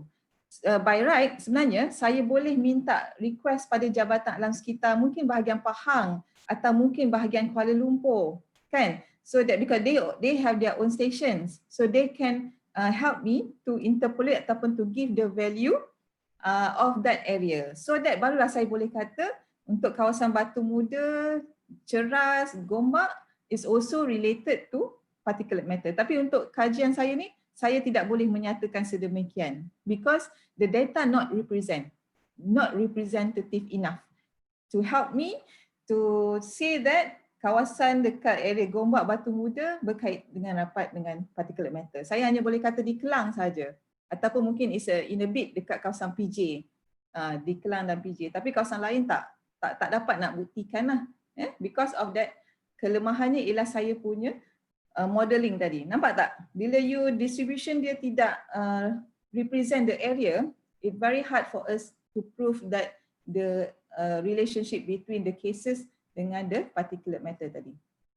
Okay? Alright, so Nurul Izzah kata kena buat own measurement for that area. Yes, boleh, tak ada masalah. If you have the resources, you can do your own measurement ataupun you request from other agency.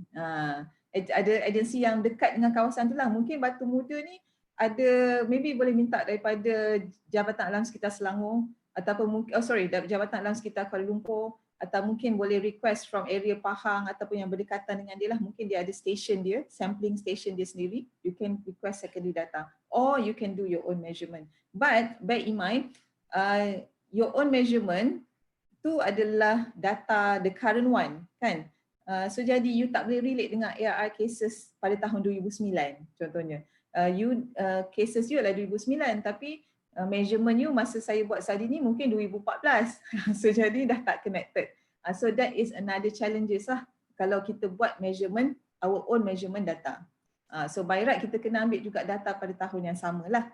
Data cases tu pada tahun yang sama. So that barulah betul tally. Kalau tak tally tu, it will be our limitations lah. We can discuss but it has some limitations lah. You have to address the limitation. Mr. Zulfali kata, tak cover area di kawasan sana. Further research boleh tu. Hihihi, dia kata. What if support by primary data di kawasan green zone? High ARI tu. Boleh, tak ada masalah. Yang tu boleh. Cuma ni macam saya cakap tadi, data tu tak sama tahun. Your data will not the same years lah. ARR cases yang you kaji 2009 tapi measurement you maybe you buat 2014 for example. So jadi tak sama. So the best thing is plan properly lah. Kalau katakan tak ada, kawasan tu tak ada data, then you have to go and sampling.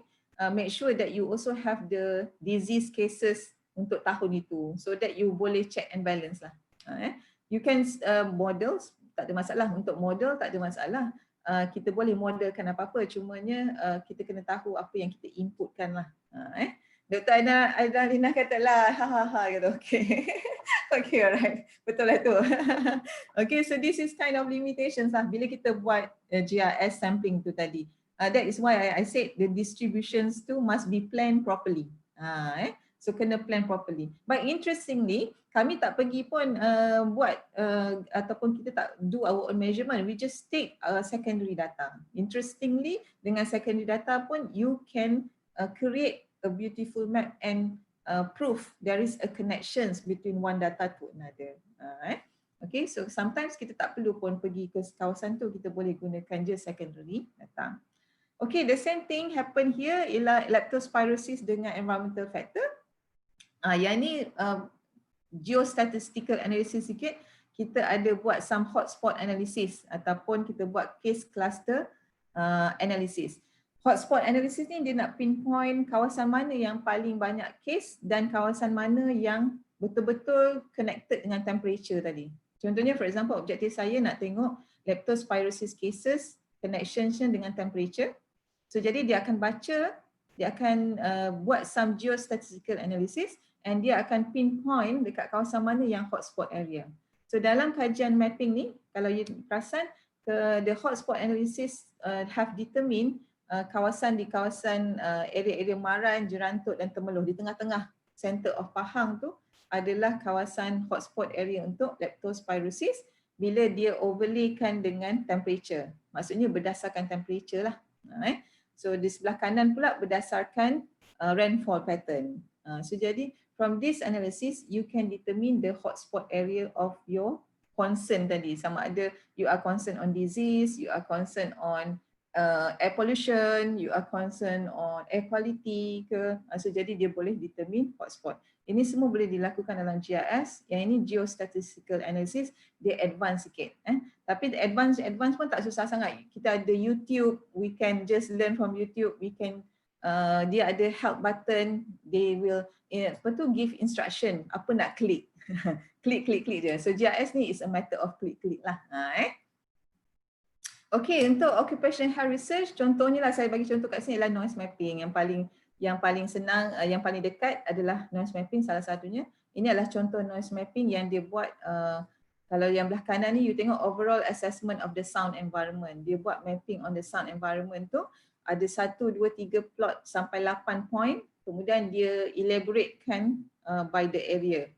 So jadi dia boleh tengok the range of value tu daripada 2.2 up to 7.5, the models itself lah, and sounds environment. So noise mapping yang sebelah kiri tu pun sama juga. If you do some noise mapping, you boleh tengok kawasan tu kat mana yang paling tinggi noise ataupun melebihi the decibel that has been highlighted.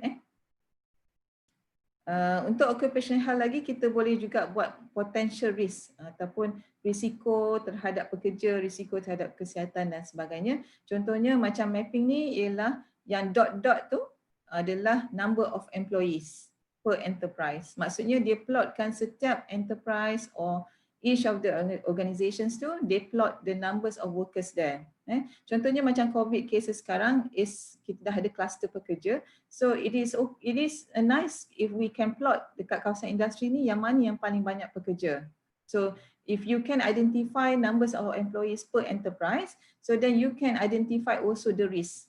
So the hypothesis will be like kalau high pekerja tu, maybe high number of workers, maybe there will be dalam satu dorm yang sangat crowded, so the potential for the COVID-19 spreads are more high, for example. That is the hypothesis lah. So you can prove that hypothesis by having those map to helps you to understand the distribution tadi. So jadi from the map, kalau contohnya lah you do the whole Selangor, so you boleh identify kawasan kilang mana lagi yang potentially akan ada some cluster pekerja ataupun cluster from occupational. Contohnya lah, for example. So it also can be done for the occupational setting. Yang sebelah kanan ni adalah sama juga, sama pasal health issue. You boleh letakkan apa sahaja data yang you nak. Tak ada masalah. It can be done. Okay. Again, occupational health risk ini adalah locations of chemical, locations of carcinogen. For example, dalam kawasan kilang you, ini adalah macam Dr. Aidalina tanya tadi, how small it can be. Boleh ke satu household, kan? So yang ini dalam satu kilang. So jadi jawapan dia bolehlah dalam satu kilang tu, kita boleh pinpoint dekat kawasan mana is the locations of the chemicals, kat mana locations and carcinogen dan sebagainya, so that we can identify the potential risk for the workers. Macam yang dekat map ni, it shows belah kanan ni ada ion radiations, ada biohazard, ada metal fumes, you know. So the process of the kilang ni, from each of the process tu you can identify and you can label them. So that bila you tahu, you can label them and then you can provide a very untuk control lah, emergency response plan. Okay, alright. So satu lagi contoh, ini adalah untuk GIS in food and nutritional research. Contohnya nak mapping obesity versus walkability. Contohnya obesity dengan jarak fast food restaurant, ya, contohnya. So, jadi ini adalah contoh mapping yang selalu digunakan. So antaranya yang bulat-bulatan ni ialah fast food restaurant numbers, berapa banyak fast food restaurant di kawasan tersebut. And then yang colourful purple semua ni adalah obesity rate. So jadi you also boleh buat the same untuk contohnya Selangor ke kawasan kajian you dan sebagainya lah. So ini adalah salah satu contoh lagi, ialah walkability, sama ada orang tu ada tak kawasan untuk dia bersenam kan, atau untuk dia berjalan dan sebagainya, so that it determine the factors of obesity. Okay. Alright, so everything clear untuk application? Ada apa-apa nak tanya before we move to data structure? Mr. Zulfadli tanya, if mapping potential risk in specific kilang ni, kita guna floor plan of the building. Yes, kita guna floor plan of the building. And then floor plan of the building ni nanti, you boleh overlaykan kepada mungkin environment dia. Contohnya sungai, contohnya lah, kan? Sungai, berapa dekat dia dengan sungai, berapa dekat dia dengan drainage. Because the chemicals ni, once dia berlaku apa-apa, dia akan overflow. For example, it will contaminate the environment surrounding. So it can help to protect the environment of your kilang as well lah. So jadi ini ambil floor plan, overlaykan dengan the kawasan sekitar dia, environment dia dan sebagainya. It can be done. Boleh? Okay, alright. Okay, so can we move to the data structure? Boleh lagi terima information? Ataupun kita nak main GIS online? Okay, let me know. Tulis dekat ruangan chat tu, dah ready tak dengan ArcGIS online? Nak tengok software dia ke? Nak main-main dulu? Nak klik-klik dulu? Ataupun nak dengar lecture? Boleh type dekat ruangan chat tu?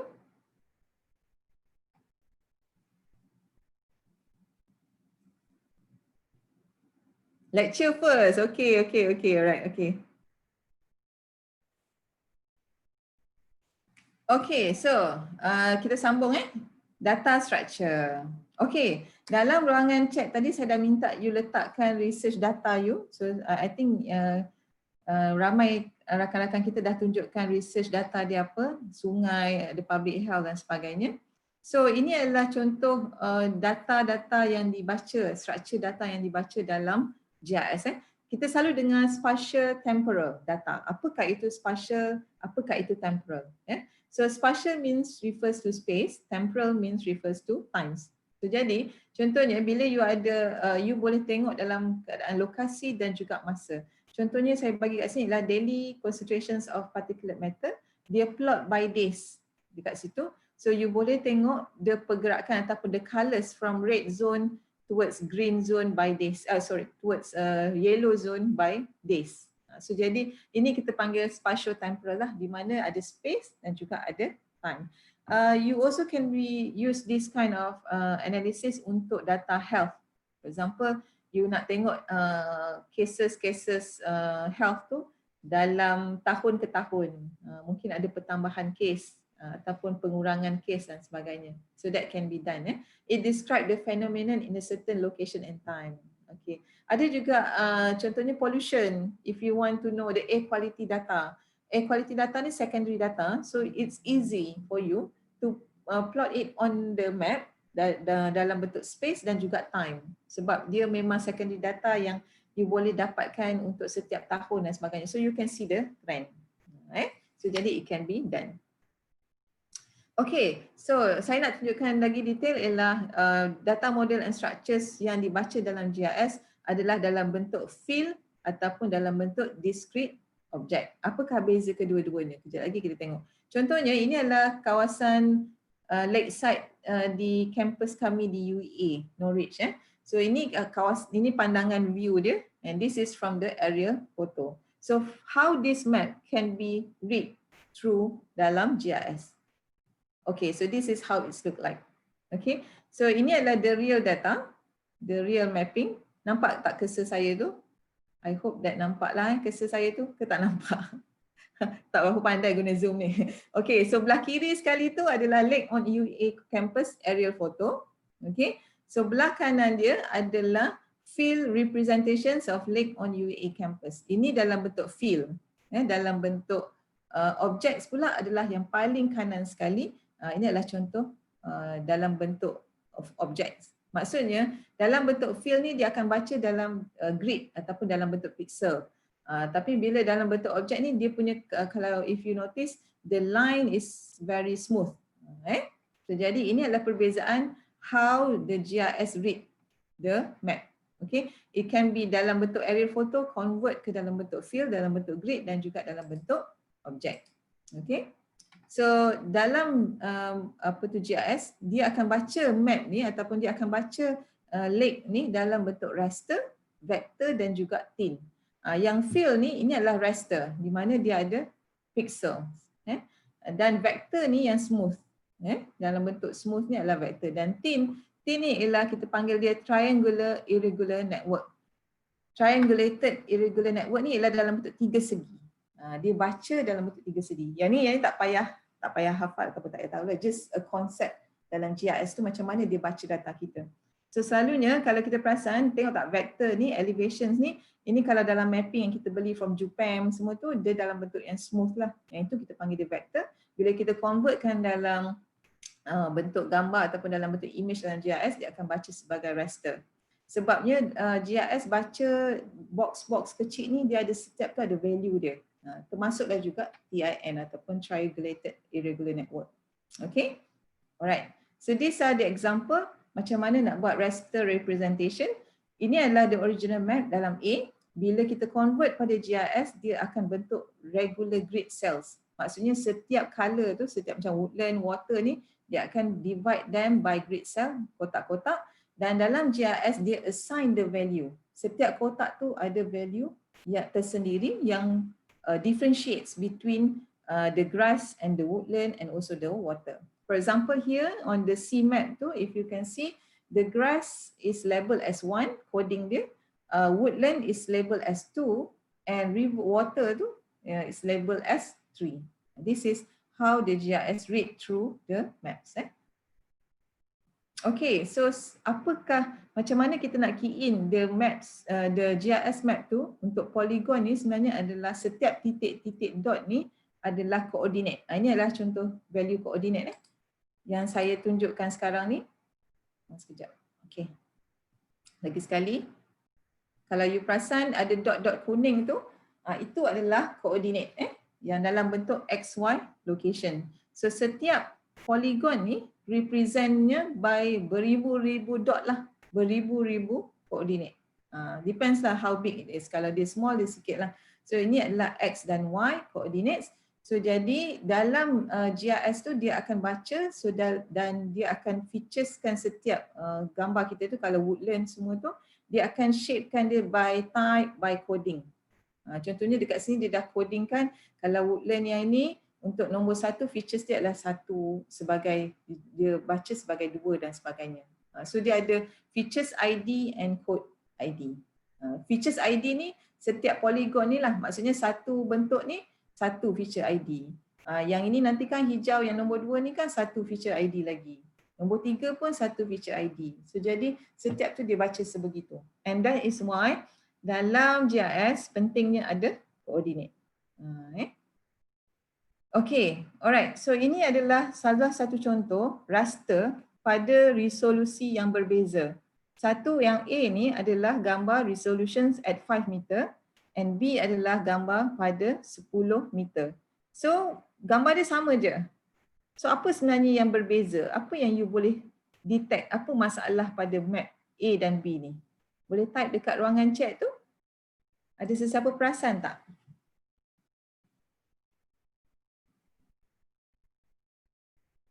Map A cantik lagi. Betul? Cantik betul? Tu I setuju. Map A cantik lagi daripada B. Okey, lain? Selain daripada tu? Ada lagi? Apa bezanya antara map A dengan B? Dia dua-duanya represent the same. Tapi apa kelemahan map B berbanding dengan map A? Accuracy, okey, Sajidah kata accuracy. Resolution, betul. Amira kata resolution. Okey, apa yang accuracy-nya? Apa yang bermasalah dengan accuracy-nya tu? Boleh Sajidah explain atau sesiapa explain?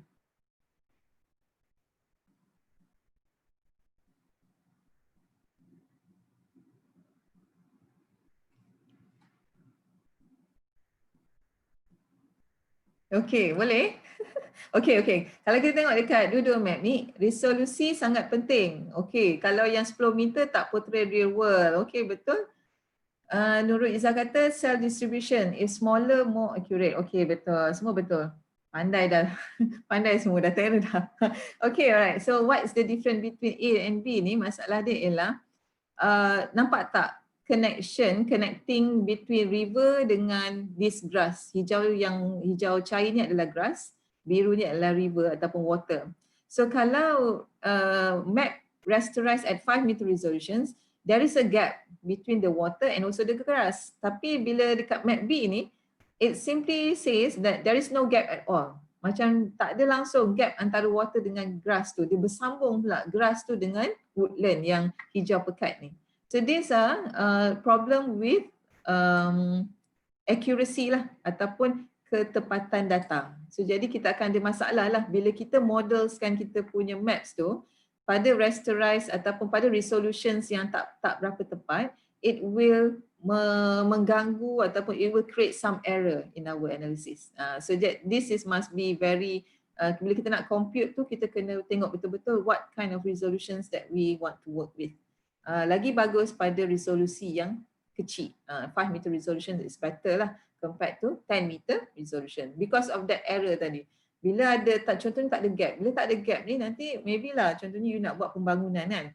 On the map you tengok tak ada gap. Tapi bila you pergi dekat the real world tengok sebenarnya ada gap between water dengan grass ni. So you tak boleh nak buat penambakan ke whatsoever. So jadi it will affects you punya decisions dan juga you punya models.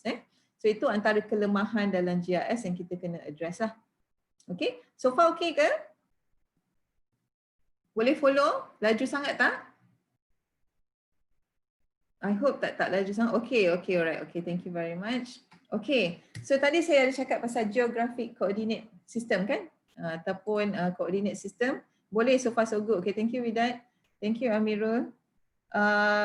So dalam yang paling penting dalam GIS adalah coordinate system. Coordinate system ni menggambarkan ataupun menjadi input utama dalam GIS. So apakah sebenarnya coordinate system? Kita ada latitude and longitude lah. So the latitude ni adalah lines yang range between 90 degree negative to 90 degree plus lah. Maksudnya ini adalah contoh latitude. Dia baca tu daripada the latitude tu varies from 0 at the equator to 90 degrees north and south. Maksudnya equator tu tengah-tengah. Kan kita ada macam kalau kita terletak di garisan khatulistiwa betul. So that is the equator. And then jarak daripada equator ke kutub utara dan kutub selatan itu adalah kita panggil latitude lah. Garisan-garisan melintang ni. Bila garisan dia memanjang, longitude ni adalah kita panggil longitude. Yang ini adalah garisan yang dipisahkan oleh Greenwich. Daripada 0 to what degree. So dia punya reference center dia ialah Greenwich dekat London tu lah. So jadi the latitude and longitude is very important for us to figure out ataupun to determine our data. So it can be various types. Ada latitude and longitude in terms of degree. Contohnya yang saya bagi contoh ni UPM 2.9932 degree to the north and 101 degree to the east.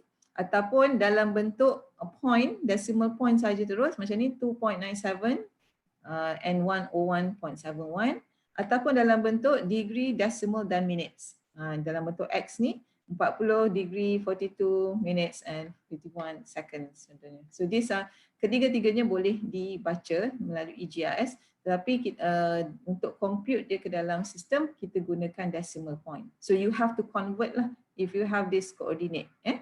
Okay. Alright, so now apa kata search your location, search the latitude and longitude of your location. Boleh type tak dekat ruangan chat tu berapa latitude and longitude you? Boleh tak cari? Kat mana nak cari? Maybe boleh guna Google Earth. Kat mana nak cari latitude and longitude? Maybe boleh tuliskan dekat ruangan chat tu lokasi you.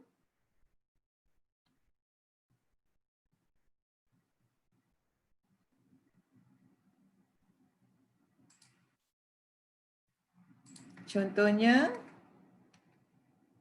kita boleh cari melalui Google Map.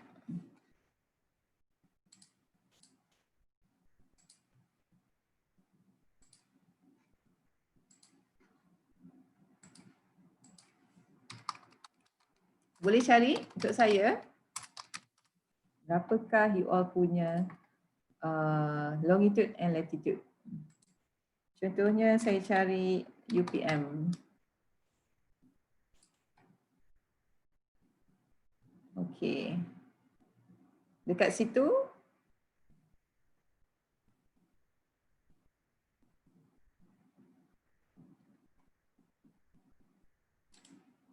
nampak tak dekat situ kalau you right click you dah nampak dah locations dia 2.993 101.7078. So you boleh ambil the locations ni ataupun coordinates ni dan masukkan ke dalam database you untuk you sampling. Contohnya lah itu salah satu cara. Kalau yang kawan-kawan lain kita tengok pula kawan lain punya.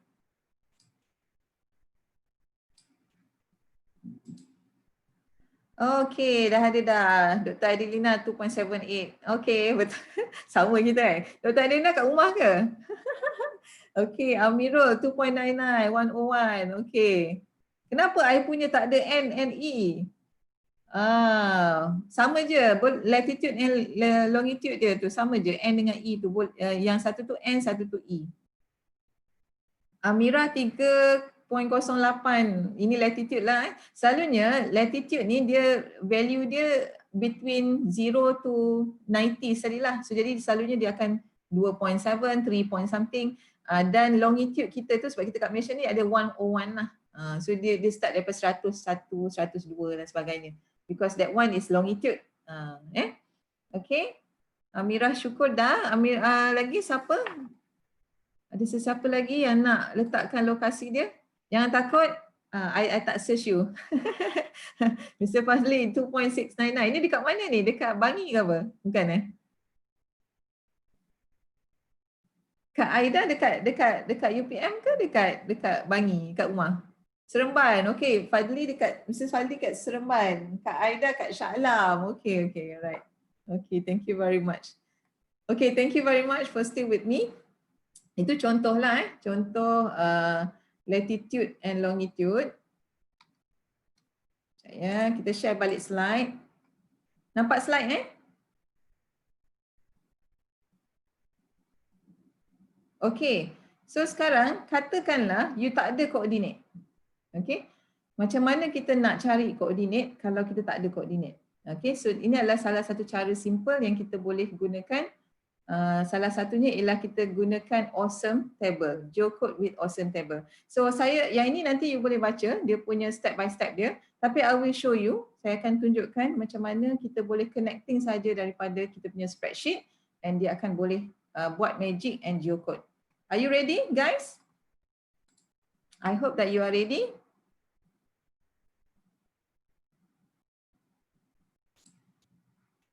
Boleh? Okay, so ready. Okay, right. So kita tengok dulu. Nampak saya punya screen ni? Kalau tak nampak boleh tolong alert. Okay, contohnya kita ada kita punya ni lah.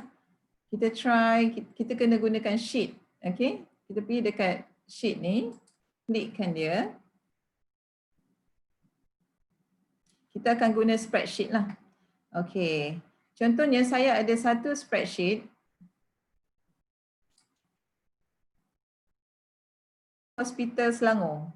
Contohnya kajian saya ni nak tengok accessibility of community ataupun numbers of bed ni cukup tak untuk community tu. Tapi saya hanya ada alamat hospital saja. Saya tak ada koordinat dia. So jadi saya nak tahu lokasi hospital ni dekat mana. So how I want to get the coordinate. Okay. Selain daripada pergi ke website satu-satu dan carilah. Salah satu caranya ialah kita kena gunakan awesome table. Okay, jap. Okay, alright. Kita buka. Yes.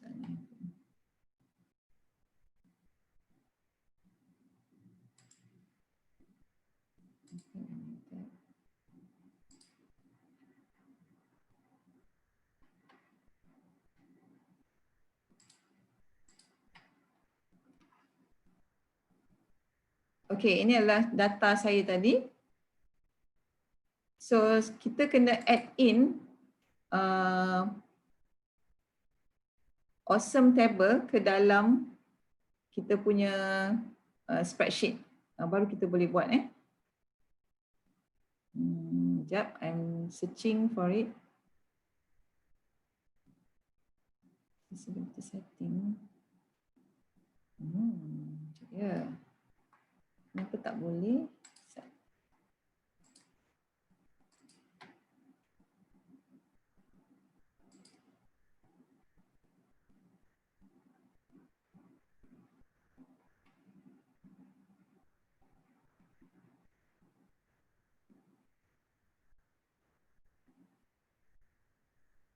Sekejap ya, I'm searching macam mana nak add in.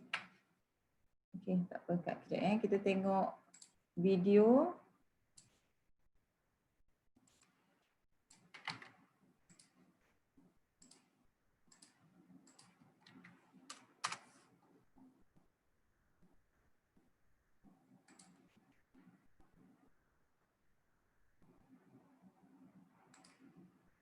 Okay, saya akan sharekan video ni. Sekejap ya, mana pula video tu?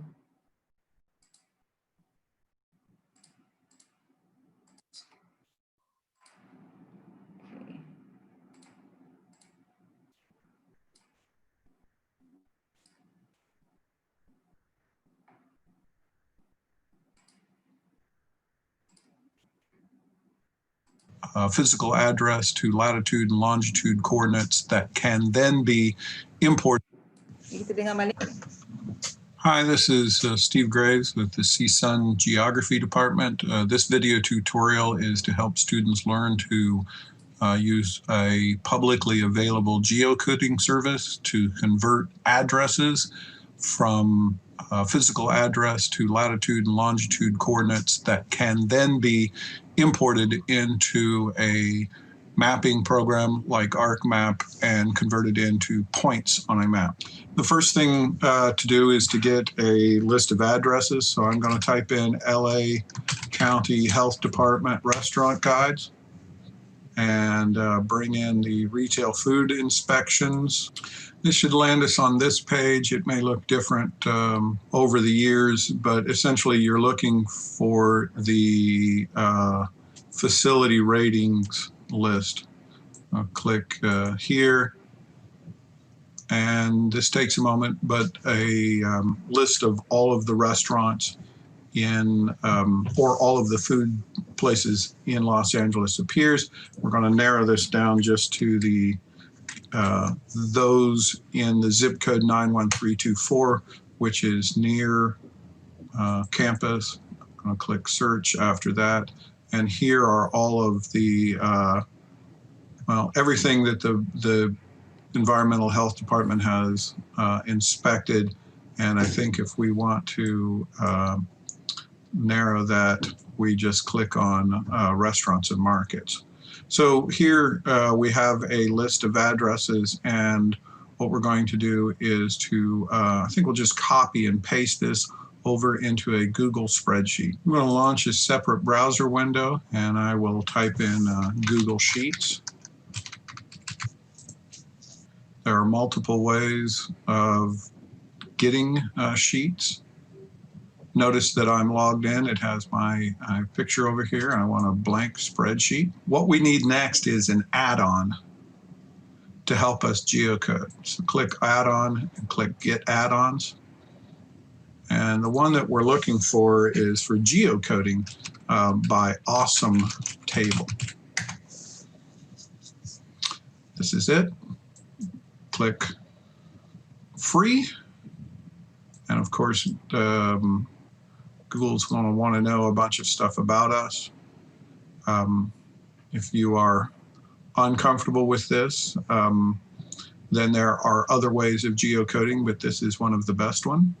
So at this point, we'll go back to our data, and I'm going to go to the very bottom of the page. Zoom out here. I want to make sure that I get all of the data. I started at the very beginning, and I have at least 100 results, and that's good. I've highlighted them. I'm pressing Control-C for copy. And I will come over to my Google spreadsheet, and I am going to paste special, but I just want the values. I think this should work. Okay, and now I have a column, or several columns of data. This one is unusable, so I want to delete that row, and I need to well, I can actually delete this column as well because it's not useful to me. Here's the name of the restaurant in column A, the last inspection date, the score, the type of facility that it is. But the three that are most important are these three columns here for our geocoding. If you click on the Add-ons tab and click on Geocode and start geocoding, a window will pop up over on the right-hand side, and our address column is actually in multiple columns. So what this will do is concatenate the three columns that we want to use. And in this case, address, city, and zip are recognized by the software already. And all you have to do is click Insert Column. This is a really useful system. So there it has given us full address and a column of full addresses from which we can use. Click Geocode, and note that the software is beginning to use Google's address database in order to provide us with some coordinates. I'm going to pause until this is completed.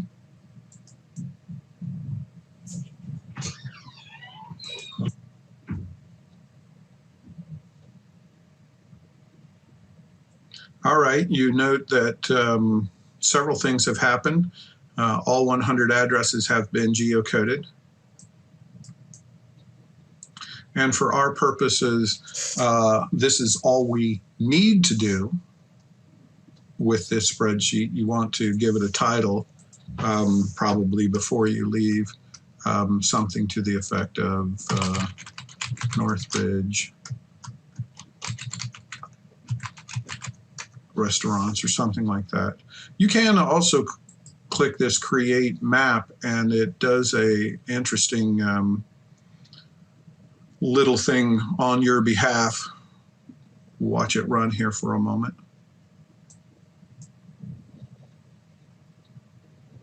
And so this is really cool, and you can embed that in another application or a website or something to that effect.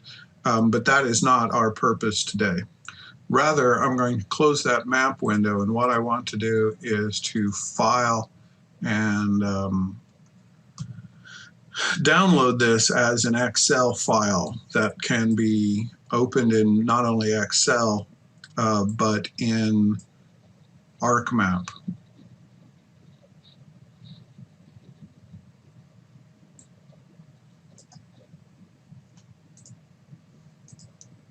Click Enabling Editor. It looks like I need to get rid of this first row of data.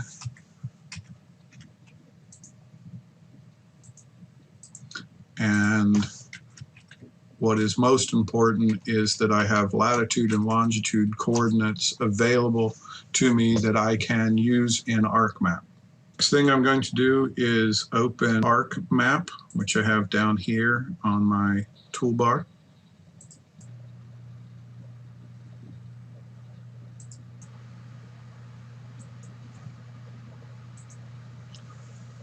I want to open a project, and at least for this class, one of the interesting ones might be to open one in the San Fernando Valley, so I have a base layer on which I can place these points that represent latitude and longitude. So what I have is a map of the San Fernando Valley area zips. I will zoom in to the regional zip codes here near campus.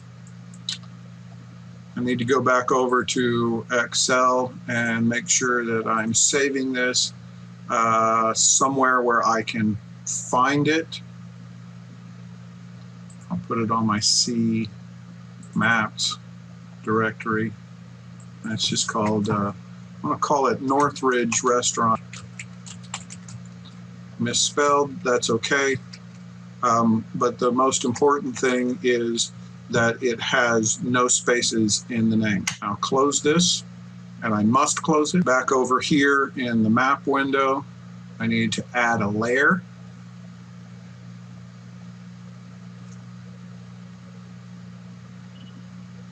And from my drive C Maps, I will look for the layer that I just added, Northridge Restaurants.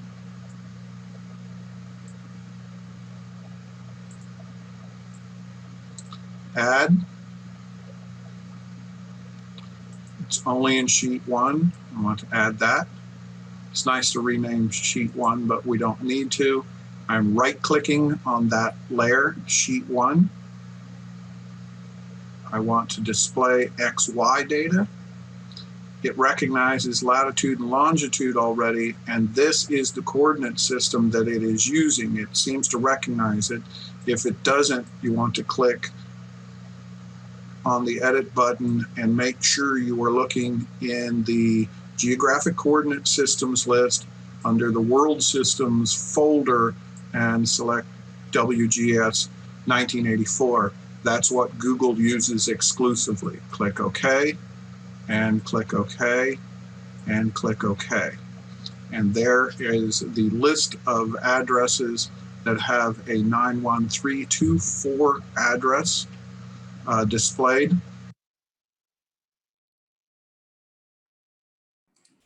Okay, alright. So, itulah salah satu contoh. Menarik tak? Dia boleh boleh carikan kita the coordinate without kita banyak banyak kerja lah. So I nak try, saya nak tunjukkan. Saya try buat sendiri and see how it goes. Boleh? Boleh bersabar dengan saya? Sekejap ya, I try to do step by step. Okay, macam tadi, kita pernah pergi ke Google Sheets and dia sepatutnya ada add-on button. Yeah, for example, this is my Google Sheets. Okay, alright. So, this is your Google Sheet lah. Boleh nampak ya? Oh, saya tak share screen, ya Allah. Okay. Boleh ke nampak ke sekarang? Ini adalah spreadsheet. Nampak tak?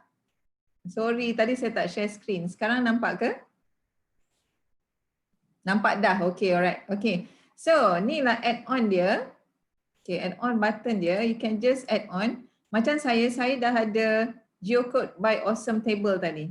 Okay. So macam kalau you all nak add on to your spreadsheet, so you have to get add on, kan get add on kat situ. Kemudian kita cari awesome table, alright, geocode by awesome table.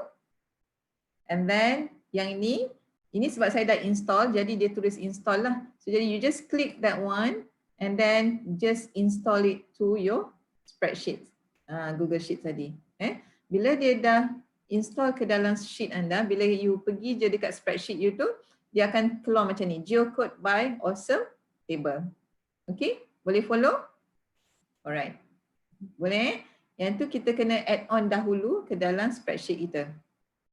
Okay, so macam sekarang ni saya tak ada data. Tadi saya ada tunjukkan data hospital kan. So jadi saya akan copy all this information. Macam Dr. Adalina tanya, boleh tak kalau nama hospital saja? Kalau nama hospital saja tak boleh. Kita kena ada address dan juga at least ada postcode, city dan juga states. Yang number of bed ni ialah data saya sendirilah, saya letakkan. Kalau you all ada data-data lain, contohnya nak letak nama apa tu? Nature of the hospital kan, hospital ni adakah hospital center untuk jantung ke apa ke, boleh letak kat situ, whatever information that you want lah. So saya copykan maklumat tadi tu dan saya pastekan ke dalam spreadsheet saya ni. Okay, so saya namakan spreadsheet saya ni sebagai hospital government contohnya in Klang Valley ataupun in Selangor lah. Okay, contohnya ini saya dapat daripada website lah. Alright, so jadi sekarang ni saya nak geocodekan dia. Saya tak ada location lagi, saya tak ada coordinate. So I want to geocode. Boleh follow So I will try my best to slow and steady. Kalau lost tak apa, nanti saya repeat balik. Geocode by awesome table and then start geocoding.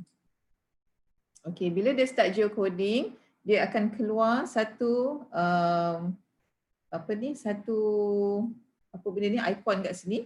So jadi kita boleh kita nak work with the current sheet which is sheet 1 tadi tu, and then kita nak tengok address dia by apa. Kalau kita kena tengok, kalau kata nak tengok multiple column, contohnya saya nak multiple by postcode, by city and also by state. So jadi saya klik kepada semua ni, semua column dia. And then I just insert column, tekan insert column. Okay, so jadi dia dah tulis kat situ full address and then I just click geocode. It depends on how many data that you have. Sebab memandangkan saya hanya ada 13 data saja, so masa dia masa yang singkat lah. Tetapi andai katalah anda ada beratus-ratus data, it takes some time. So the best way is ialah letakkan satu dalam spreadsheet tu mungkin 100 data dulu ke, you go one by one. Kalau tidak dia akan hang. Okay, alright, now you see kat sini nampak tak dia dah keluarkan latitude and longitude dia. Okay, so this latitude and longitude nanti kita akan input ke dalam kita punya GIS. So jadi dengan cara ini, contohnya lah kalau you ada maklumat patient, contohnya nama kat situ daripada hospital saya, maybe saya tukarlah Aminah contohnya, address dia ialah di mana, rumah dia, nombor berapa, jalan apa, postcode dia dekat mana, city dekat mana. Jadi you terus je guna geocode ni and then you already have this latitude and longitude of your patient, of your disease, of your case. Ataupun kalau untuk sample environment, mungkin kalau you dah ada nama jalan, dia boleh terus geocode dan carikan latitude and longitude untuk anda. And it is quite accurate berbanding dengan kalau kita pinpoint sendirilah. Dekat map tu kan kadang-kadang cara lama yang kami gunakan dulu long time ago ialah kita ada address, kemudian kita pergi cari satu-satu kat map. Kita carilah type lah, nama jalan, lepas tu nama kampung. It may be not accurate lah. But with this method, it can give you a correct ataupun accurate latitude and longitude. Okay, how accurate it is? So sekarang kita create map. Kita saja nak try betul ke tidak kita punya longitude and latitude ni. So we just create the map. And then we see how it will looks like. Okay, tunggu dia create sekejap, it takes some time. Depends on how much data that you have. Macam hari ni kita tak banyak data, it takes tak berapa lama lah. And also it takes of your internet lah, kelajuan internet. Kalau internet you okay, dia cepat lah. Tapi kalau bandwidth kita low, it takes some time. And then you can open your map. Okay. It takes some time. Harap bersabar. Okay, sekejap ya. Dia tengah loading.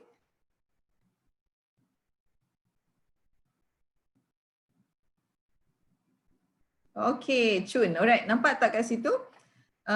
Dia ada table kat bawah ni, ialah nama-nama yang tadi you key in dalam Excel you tadi. Dan termasuklah data you sendiri, which is number of bed. Berapa jumlah katil di setiap hospital ni. Okay.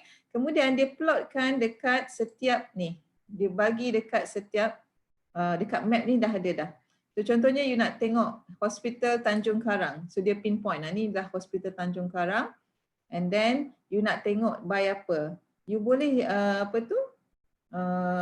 group kan, dan you boleh copy the filter URL and share with your friends ataupun with your anak buah ke kalau you bekerja ke kan. So jadi you boleh tunjuk so.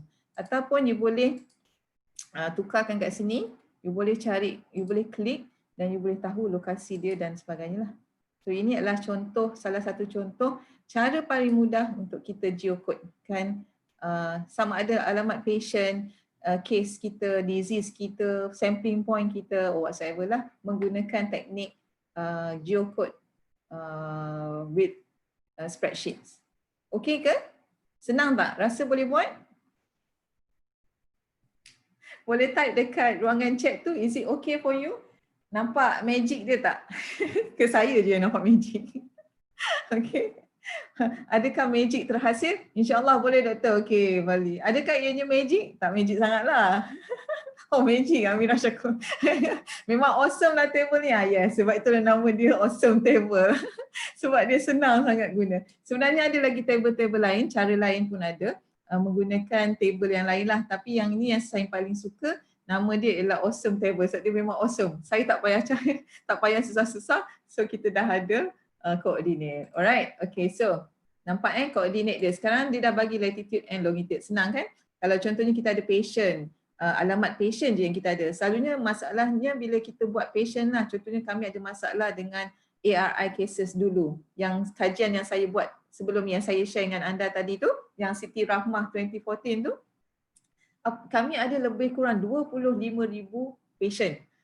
Dan alamat bila datang daripada KKM ni, masalah dia ialah alamat tak standardized. The address is not standardized. Ada yang alamat starts from the number of the house, ada yang tak ada number, ada pula yang ada jalan, ada lot dan sebagainya lah. Of course, satu Malaysia punya data kan, satu negeri.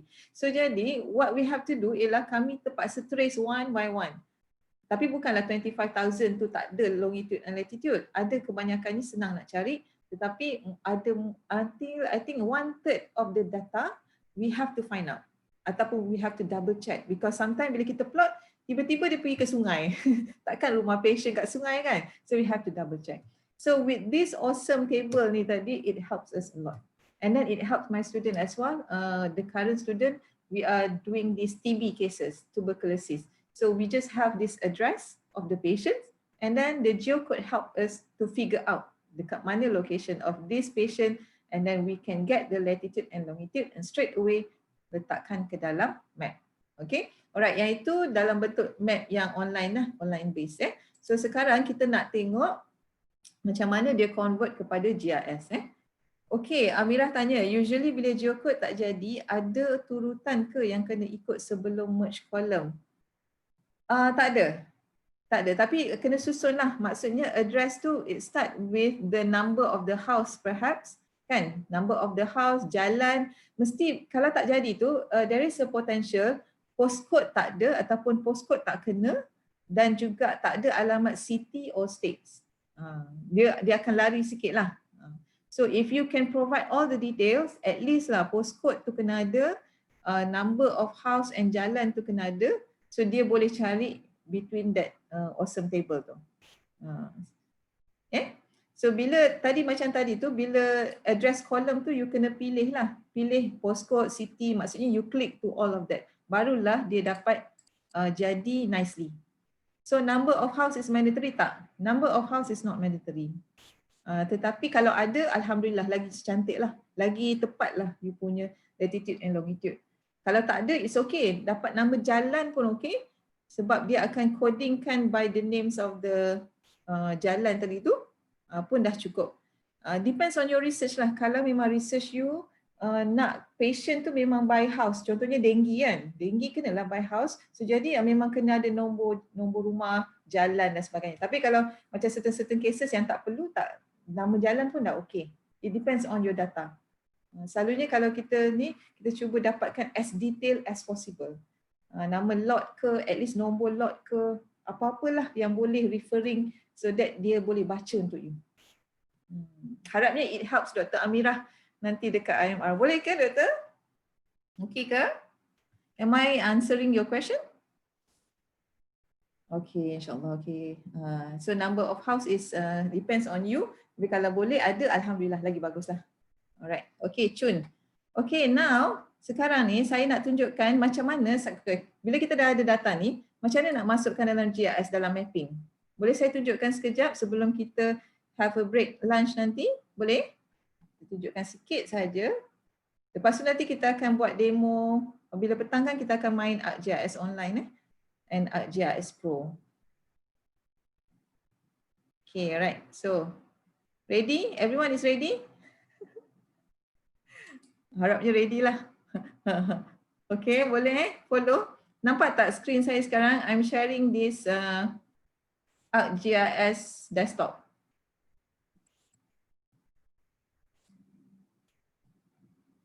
Nampak? Okay, Alhamdulillah. Right. Okay, so ini adalah desktop ArcGIS. Yang ini adalah ArcGIS desktop yang mana kalau you download ArcGIS Pro online tu yang saya bagi link tu, dia adalah sama macam ni.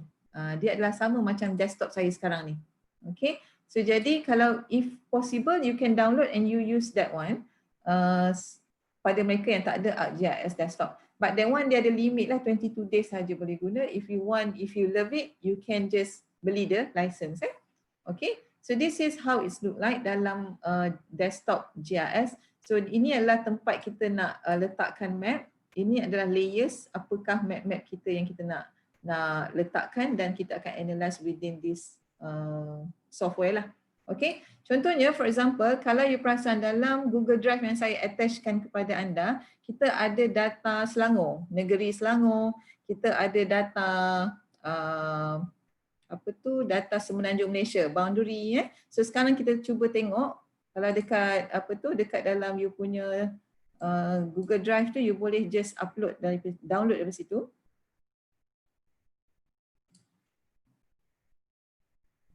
Okay, I'm trying to search mine. Tak kisahlah kat mana you simpan. So you make sure that you know where you put your folders lah.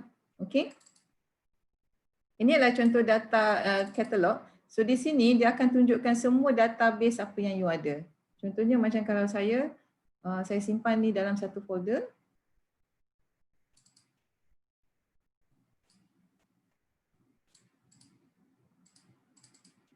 Okey, tak tahu kenapa dia tak boleh buka. Setnya tengah cek. Alright, try lagi sekali.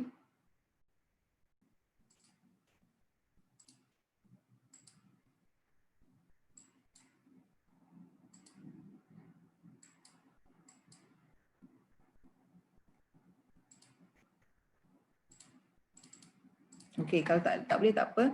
So we can just add the data here.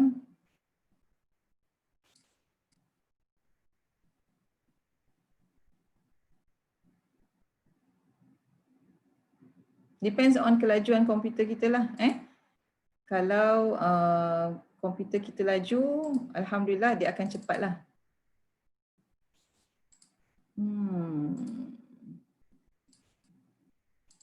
Hari ni komputer saya tidak membantu. Tak tahulah kenapa pula dia tak nak keluar ya. Saya cari Zat. Aduh.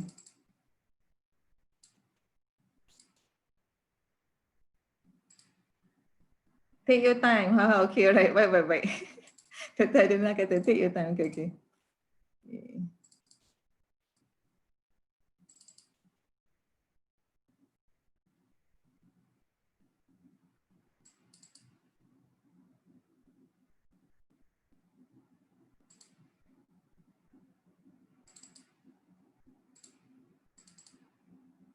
Okay, alright. So I'm not so sure why, kenapa dia tak connected. Tapi kejap saya try buka balik. Mungkin sebab dia tak connected. Menariknya dengan GIS ni sekarang ialah dia kena ada internet baru dia boleh on. Dia boleh nicely berjalan dengan baik lah. So jadi bila you buka sebelum you connect to internet, so you have to make sure you are connecting to the internet again. And then buka balik semula lah. So that is one of the challenges. And then it takes some time untuk dia open pun, it takes some time. Tapi tak apa, sementara dia buka tu, kita ada ArcGIS online. Remember yang saya minta you all install tu? Yang ini adalah contoh ArcGIS online. Dapat tengok saya punya screen I hope that you can look at my screen. Dan internet tidak memberangsangkan. Ini kat UPM ni, kalau kat rumah tak tahulah macam mana. Yes, can see your screen. Okay, right. Cun, kejap lah. Kalau kat rumah lagi hancur lah. Saya punya internet kat rumah mostly problem lah kalau mendung-mendung macam ni kan. Bandwidth this low. Okay, alright. So this is the example of ArcGIS online yang saya minta you install ke dalam komputer. So basically bukan install, register. So jadi bila you launch GIS online ni,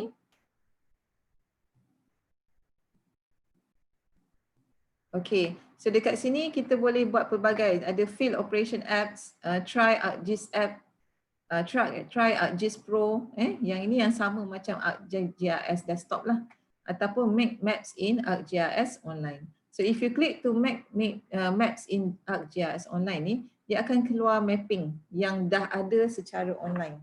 Okay. Contohnya yang sekarang ni yang dekat screen you all lah. Nanti kan kejap lagi boleh main tengok balik the online ni, ArcGIS online ni. The layer wood cannot be added to the map. Okay, alright. Okay, so ni sekarang saya tengah view adalah kawasan Semenanjung Malaysia. Ya. So base map ni you boleh pilih. Contohnya saya nak by street, for example. Kalau you click to street, dia akan keluar street line untuk the whole. Base map is not available, displaying the default map instead. Okay.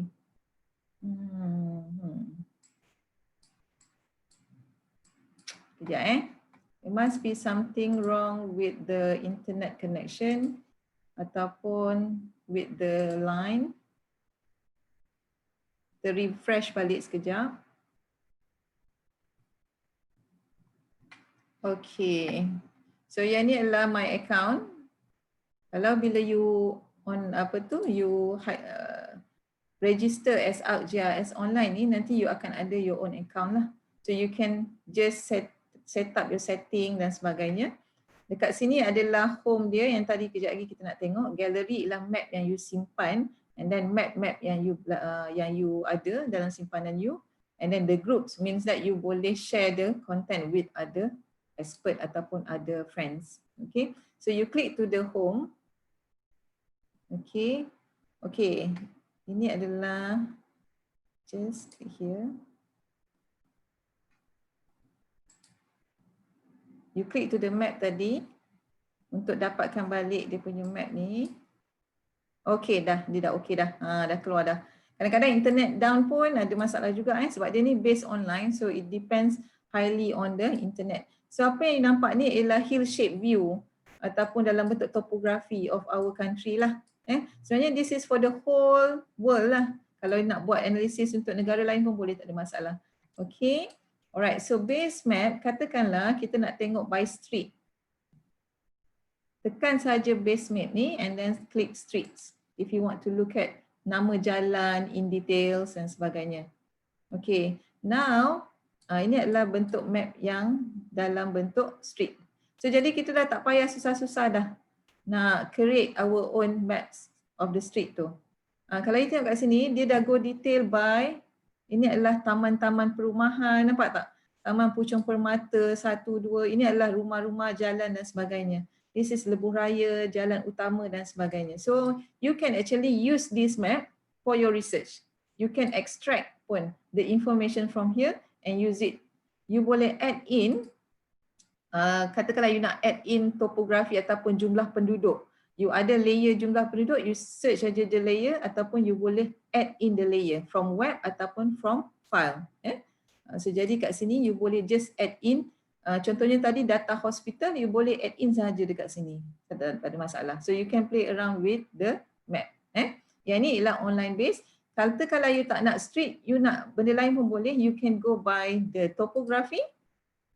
Nak tengok maps tu by topography and then you just click to the topography.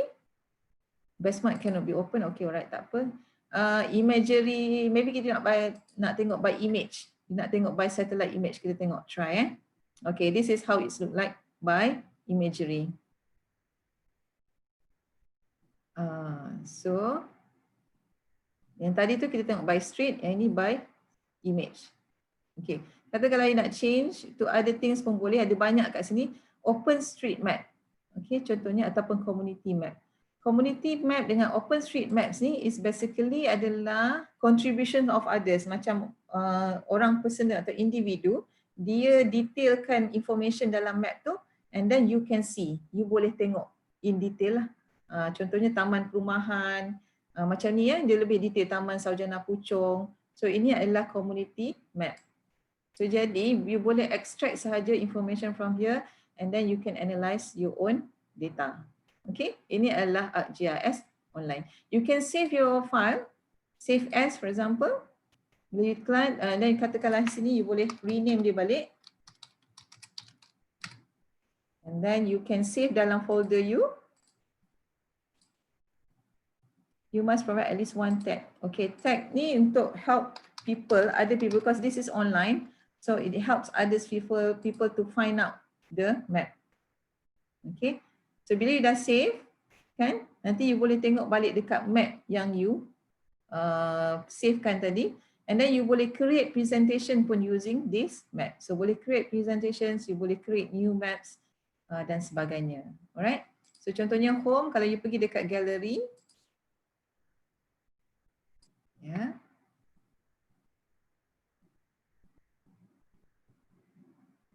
Okay, ini adalah map yang saya simpan tadi. Yang Klang Valley ni yang saya simpan sebelum ni.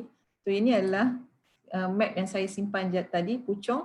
So you can double check balik apa yang you simpan tadi lah. The view, the save the file.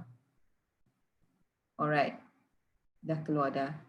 Or you can share with your friends. Contohnya you nak share dengan researcher yang lain, you can just click this link and you can share it to your friends. Tak ada masalah. Okay. Ini adalah salah satu contoh dia. Okay, link this map and share with everyone ke ataupun dekat you punya networking ke, kat Facebook ke, you boleh embed in the website ke ataupun you boleh create a web app. So ini adalah antara function yang boleh allow by the ArcGIS online. Okay, alright. Okay, ada apa-apa nak tanya about ArcGIS online? So you can get your map sendiri by using this online base. Yang ini free, you can get access, tak ada masalah. Tak ada limit of time. Okay. So anything nak tanya, boleh print? Boleh? Boleh. Tak ada masalah. You can just click to the print kat sini. Sama ada nak map with legend ataupun map sahaja. Contohnya paskan tengah klik map with legend. Dia tengah keluar. Bila map with legend ni, dia akan straight away letakkan dia punya scale, contohnya 1 km. Kalau kita ada legend, dia akan keluar dekat tepi ni lah. Contohnya kita ada label kan, macam rumah ke apa, so boleh dia akan keluar dekat sini. So far yang ni tak ada legend, and then you can just print. You just print dekat you punya komputer. So ini adalah contoh dia. And then, sebab saya tak connect dengan printer, so dia tak boleh nak print ni lah. Ataupun you boleh save the image. Doktor, boleh saya ke Google Drive or OneDrive? Boleh. Boleh save ke Google Drive? Boleh, tak ada masalah. Ini you savekan sebagai sama ada nak, dia allow hanya PNG image lah. So you boleh save ke dalam your own computer. Tak ada masalah. Copy paste boleh, copy paste into our manuscript boleh, ada copyright issue tak? Tak ada. Because this is memang online based from Esri, you can use it untuk research dan sebagainya lah, dia tak ada copyright issue. No option to save, oh okay. Tak ada. Unfortunately, dia tak ada option untuk save as shapefile. Dia hanya save macam ni tadi, dia hanya save ke dalam online basis saja. Alah, Amirah dah set dah tu. Tapi tak apa, Dr. Amirah, maybe you boleh save dalam image kan. Kemudian you convert image tu ke dalam GIS. Tapi kena digitize balik lah. GIS online ni freely available tanpa anytime restriction. Yes. Yang ni tak ada kejap. I'm not so sure. Saya rasa free. Yang GIS Pro tu yang ada limit time. I'm not so sure about GIS online. Saya rasa yang ni free. Tapi nanti boleh double check balik. Nanti saya double check I'm not so sure. Online GIS yang GIS ni free ke ataupun ada limit time. Okay. Alright, thank you. So kalau you pergi dekat analyze pula, you can boleh banyak function-function yang lain, contohnya find existing location, find choose best facility lah, macam-macam lah sebenarnya. Okay, analyze pattern, calculate density. Dia sebenarnya ada banyak benda yang you boleh play around. Cuma you have to input the data. Maksudnya you masukkan add data ke dalam ni, and then dia boleh calculate density, find hotspot dan sebagainya. So yang ini, katakanlah you are interested to use this one, tak ada masalah, jangan risau. You can just Google sahaja cara penggunaannya dekat dalam YouTube. Because Esri, dia ada satu channel dia yang dia provide guidance from step to step untuk you play with the ArcGIS online. Okay? Alright. So ini ArcGIS online. Okay, can we go to our software yang Arc Desktop tu? Boleh? Alright, ini adalah contoh yang Arc Desktop tadi. Yang saya try to connect dengan saya punya mapping tapi tak dapat tadi. We try again sebelum kita rehat. Okay, contohnya saya nak add data hospital tadi. Saya nak add dulu data Selangor. Nak add dulu map Selangor je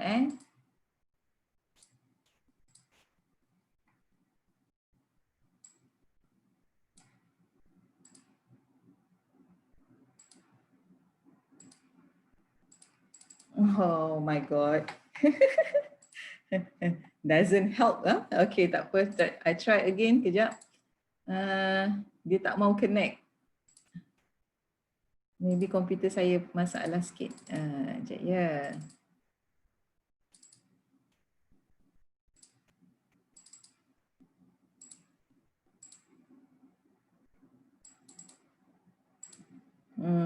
Okay, tak apa. Dia tidak membantu saya. Sekejap lagi I try to figure out. Nanti saya akan tunjukkan lepas kita try kita lunch, lepas lunch nanti. Boleh Maybe boleh try buka, betul, tutup dan buka balik ArcGIS, betul. Saya kena try balik, maybe kena restart komputer ke sebab dia ada connections problem dengan internet. So, okay, alright. So, okay ke semua? Kalau ikutkan modul kita, ni kita dah belajar geocode tadi. Okay, dah geocode, dah tengok dah models data mapping. Okay, petang sekarang saya akan demokan dia macam mana kita nak linkkan. Saya ada Excel file, kemudian saya nak linkkan ke map supaya dia dapat linkkan macam mana data-data yang kita ada lah. I will try to figure out with my ArcGIS desktop. Dan juga kita akan tengok macam mana nak buat spatial distribution petang sekarang So yang ini adalah key component of ArcGIS. Tadi dalam ArcGIS desktop tu dia ada macam-macam Arc Catalog. Arc Catalog ni tempat kita letak all the files lah. Arc Map ni yang kita tengah main tadi tu tapi tak dapat nak play around. I'm not so sure why. I try to figure out nanti Okay, this is how the software looks like. Dah ada tempat letak map kat situ. Ini adalah Arc Toolbox di mana analisisnya sama ada you nak buat analisis conversions, nak buat geostatistical, nak buat spatial analysis, you boleh pilih. Dan di sini ialah the layers. Kalau katakanlah you ada 2-3 variables kan, rainfall lah, elevations, it all will appear here, and this is the map. Yang tempat yang kawasan yang paling besar yang putih ni adalah the map. And then this is all this function dia lah, sama ada main menu, the data frame, the table of content, the draw of toolbar dan sebagainya. So this is the software look like, interface dia. Okay, alright. So I think that's all. Sebelum kita, I try back my software and then we'll see how. Boleh Okay, any questions before we break for lunch? Ada apa-apa nak tanya? Okay ke? Laju sangat ke? Boleh follow?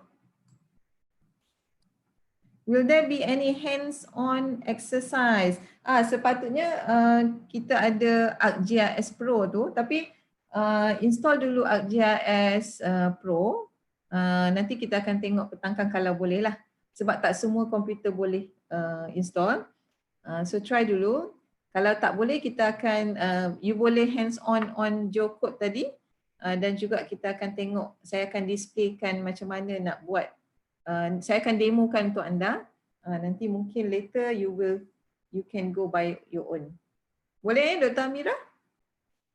Atau if you have any specific things that you want to know, just type je kat ruangan chat. Contohnya you nak tahu macam mana nak buat spatial distribution, macam mana nak buat layer-layer. Okay, Dr. Dalina kata nak buat layer-layer. Okay, petang kan kita buat contoh. Saya akan bagi contoh macam mana nak buat layer-layer tu. Kita akan tengok one by one lah. Maybe kita akan tengok sikit on the demo. Sebab yang tu you kena ada software dia lah. You kena install dulu ArcGIS Desktop. Macam mana nak buat IDW. Okay, alright. Petang kan saya tunjukkan macam mana nak buat IDW. I will record that and then we'll letak nanti. Later bila you all nak buat sendiri, you boleh dengar one by one lah. Okay, lagi? Ada apa-apa lagi? I hope that kita dapat cover apa yang saya nak cover. Alhamdulillah. Thank you very much for your participation. I'm so sorry about the software. Sepatutnya saya dapat tunjuk, tapi I will try to figure out. Lepas lunch nanti kita start balik. So nak tanya, kita nak start pukul berapa? Are you guys okay? What time that you want to start back? Boleh cadangkan?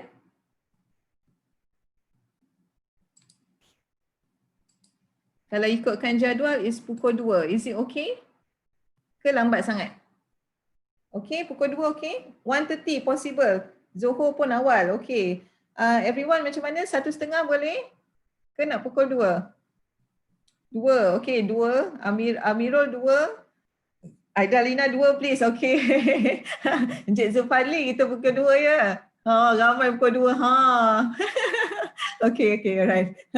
Boleh Cik Fazli? Tapi tak apa, nanti saya record session ni, tak ada masalah. Nanti you all boleh listen kalau you tak dapat join awal ataupun terpaksa pergi keluar awal. Saya kena present conference 1:20. Okay, alright. Okay. Alright, see you guys. Happy and enjoy your lunch. Kita akan jumpa sekejap lagi dalam pukul 2 insyaAllah.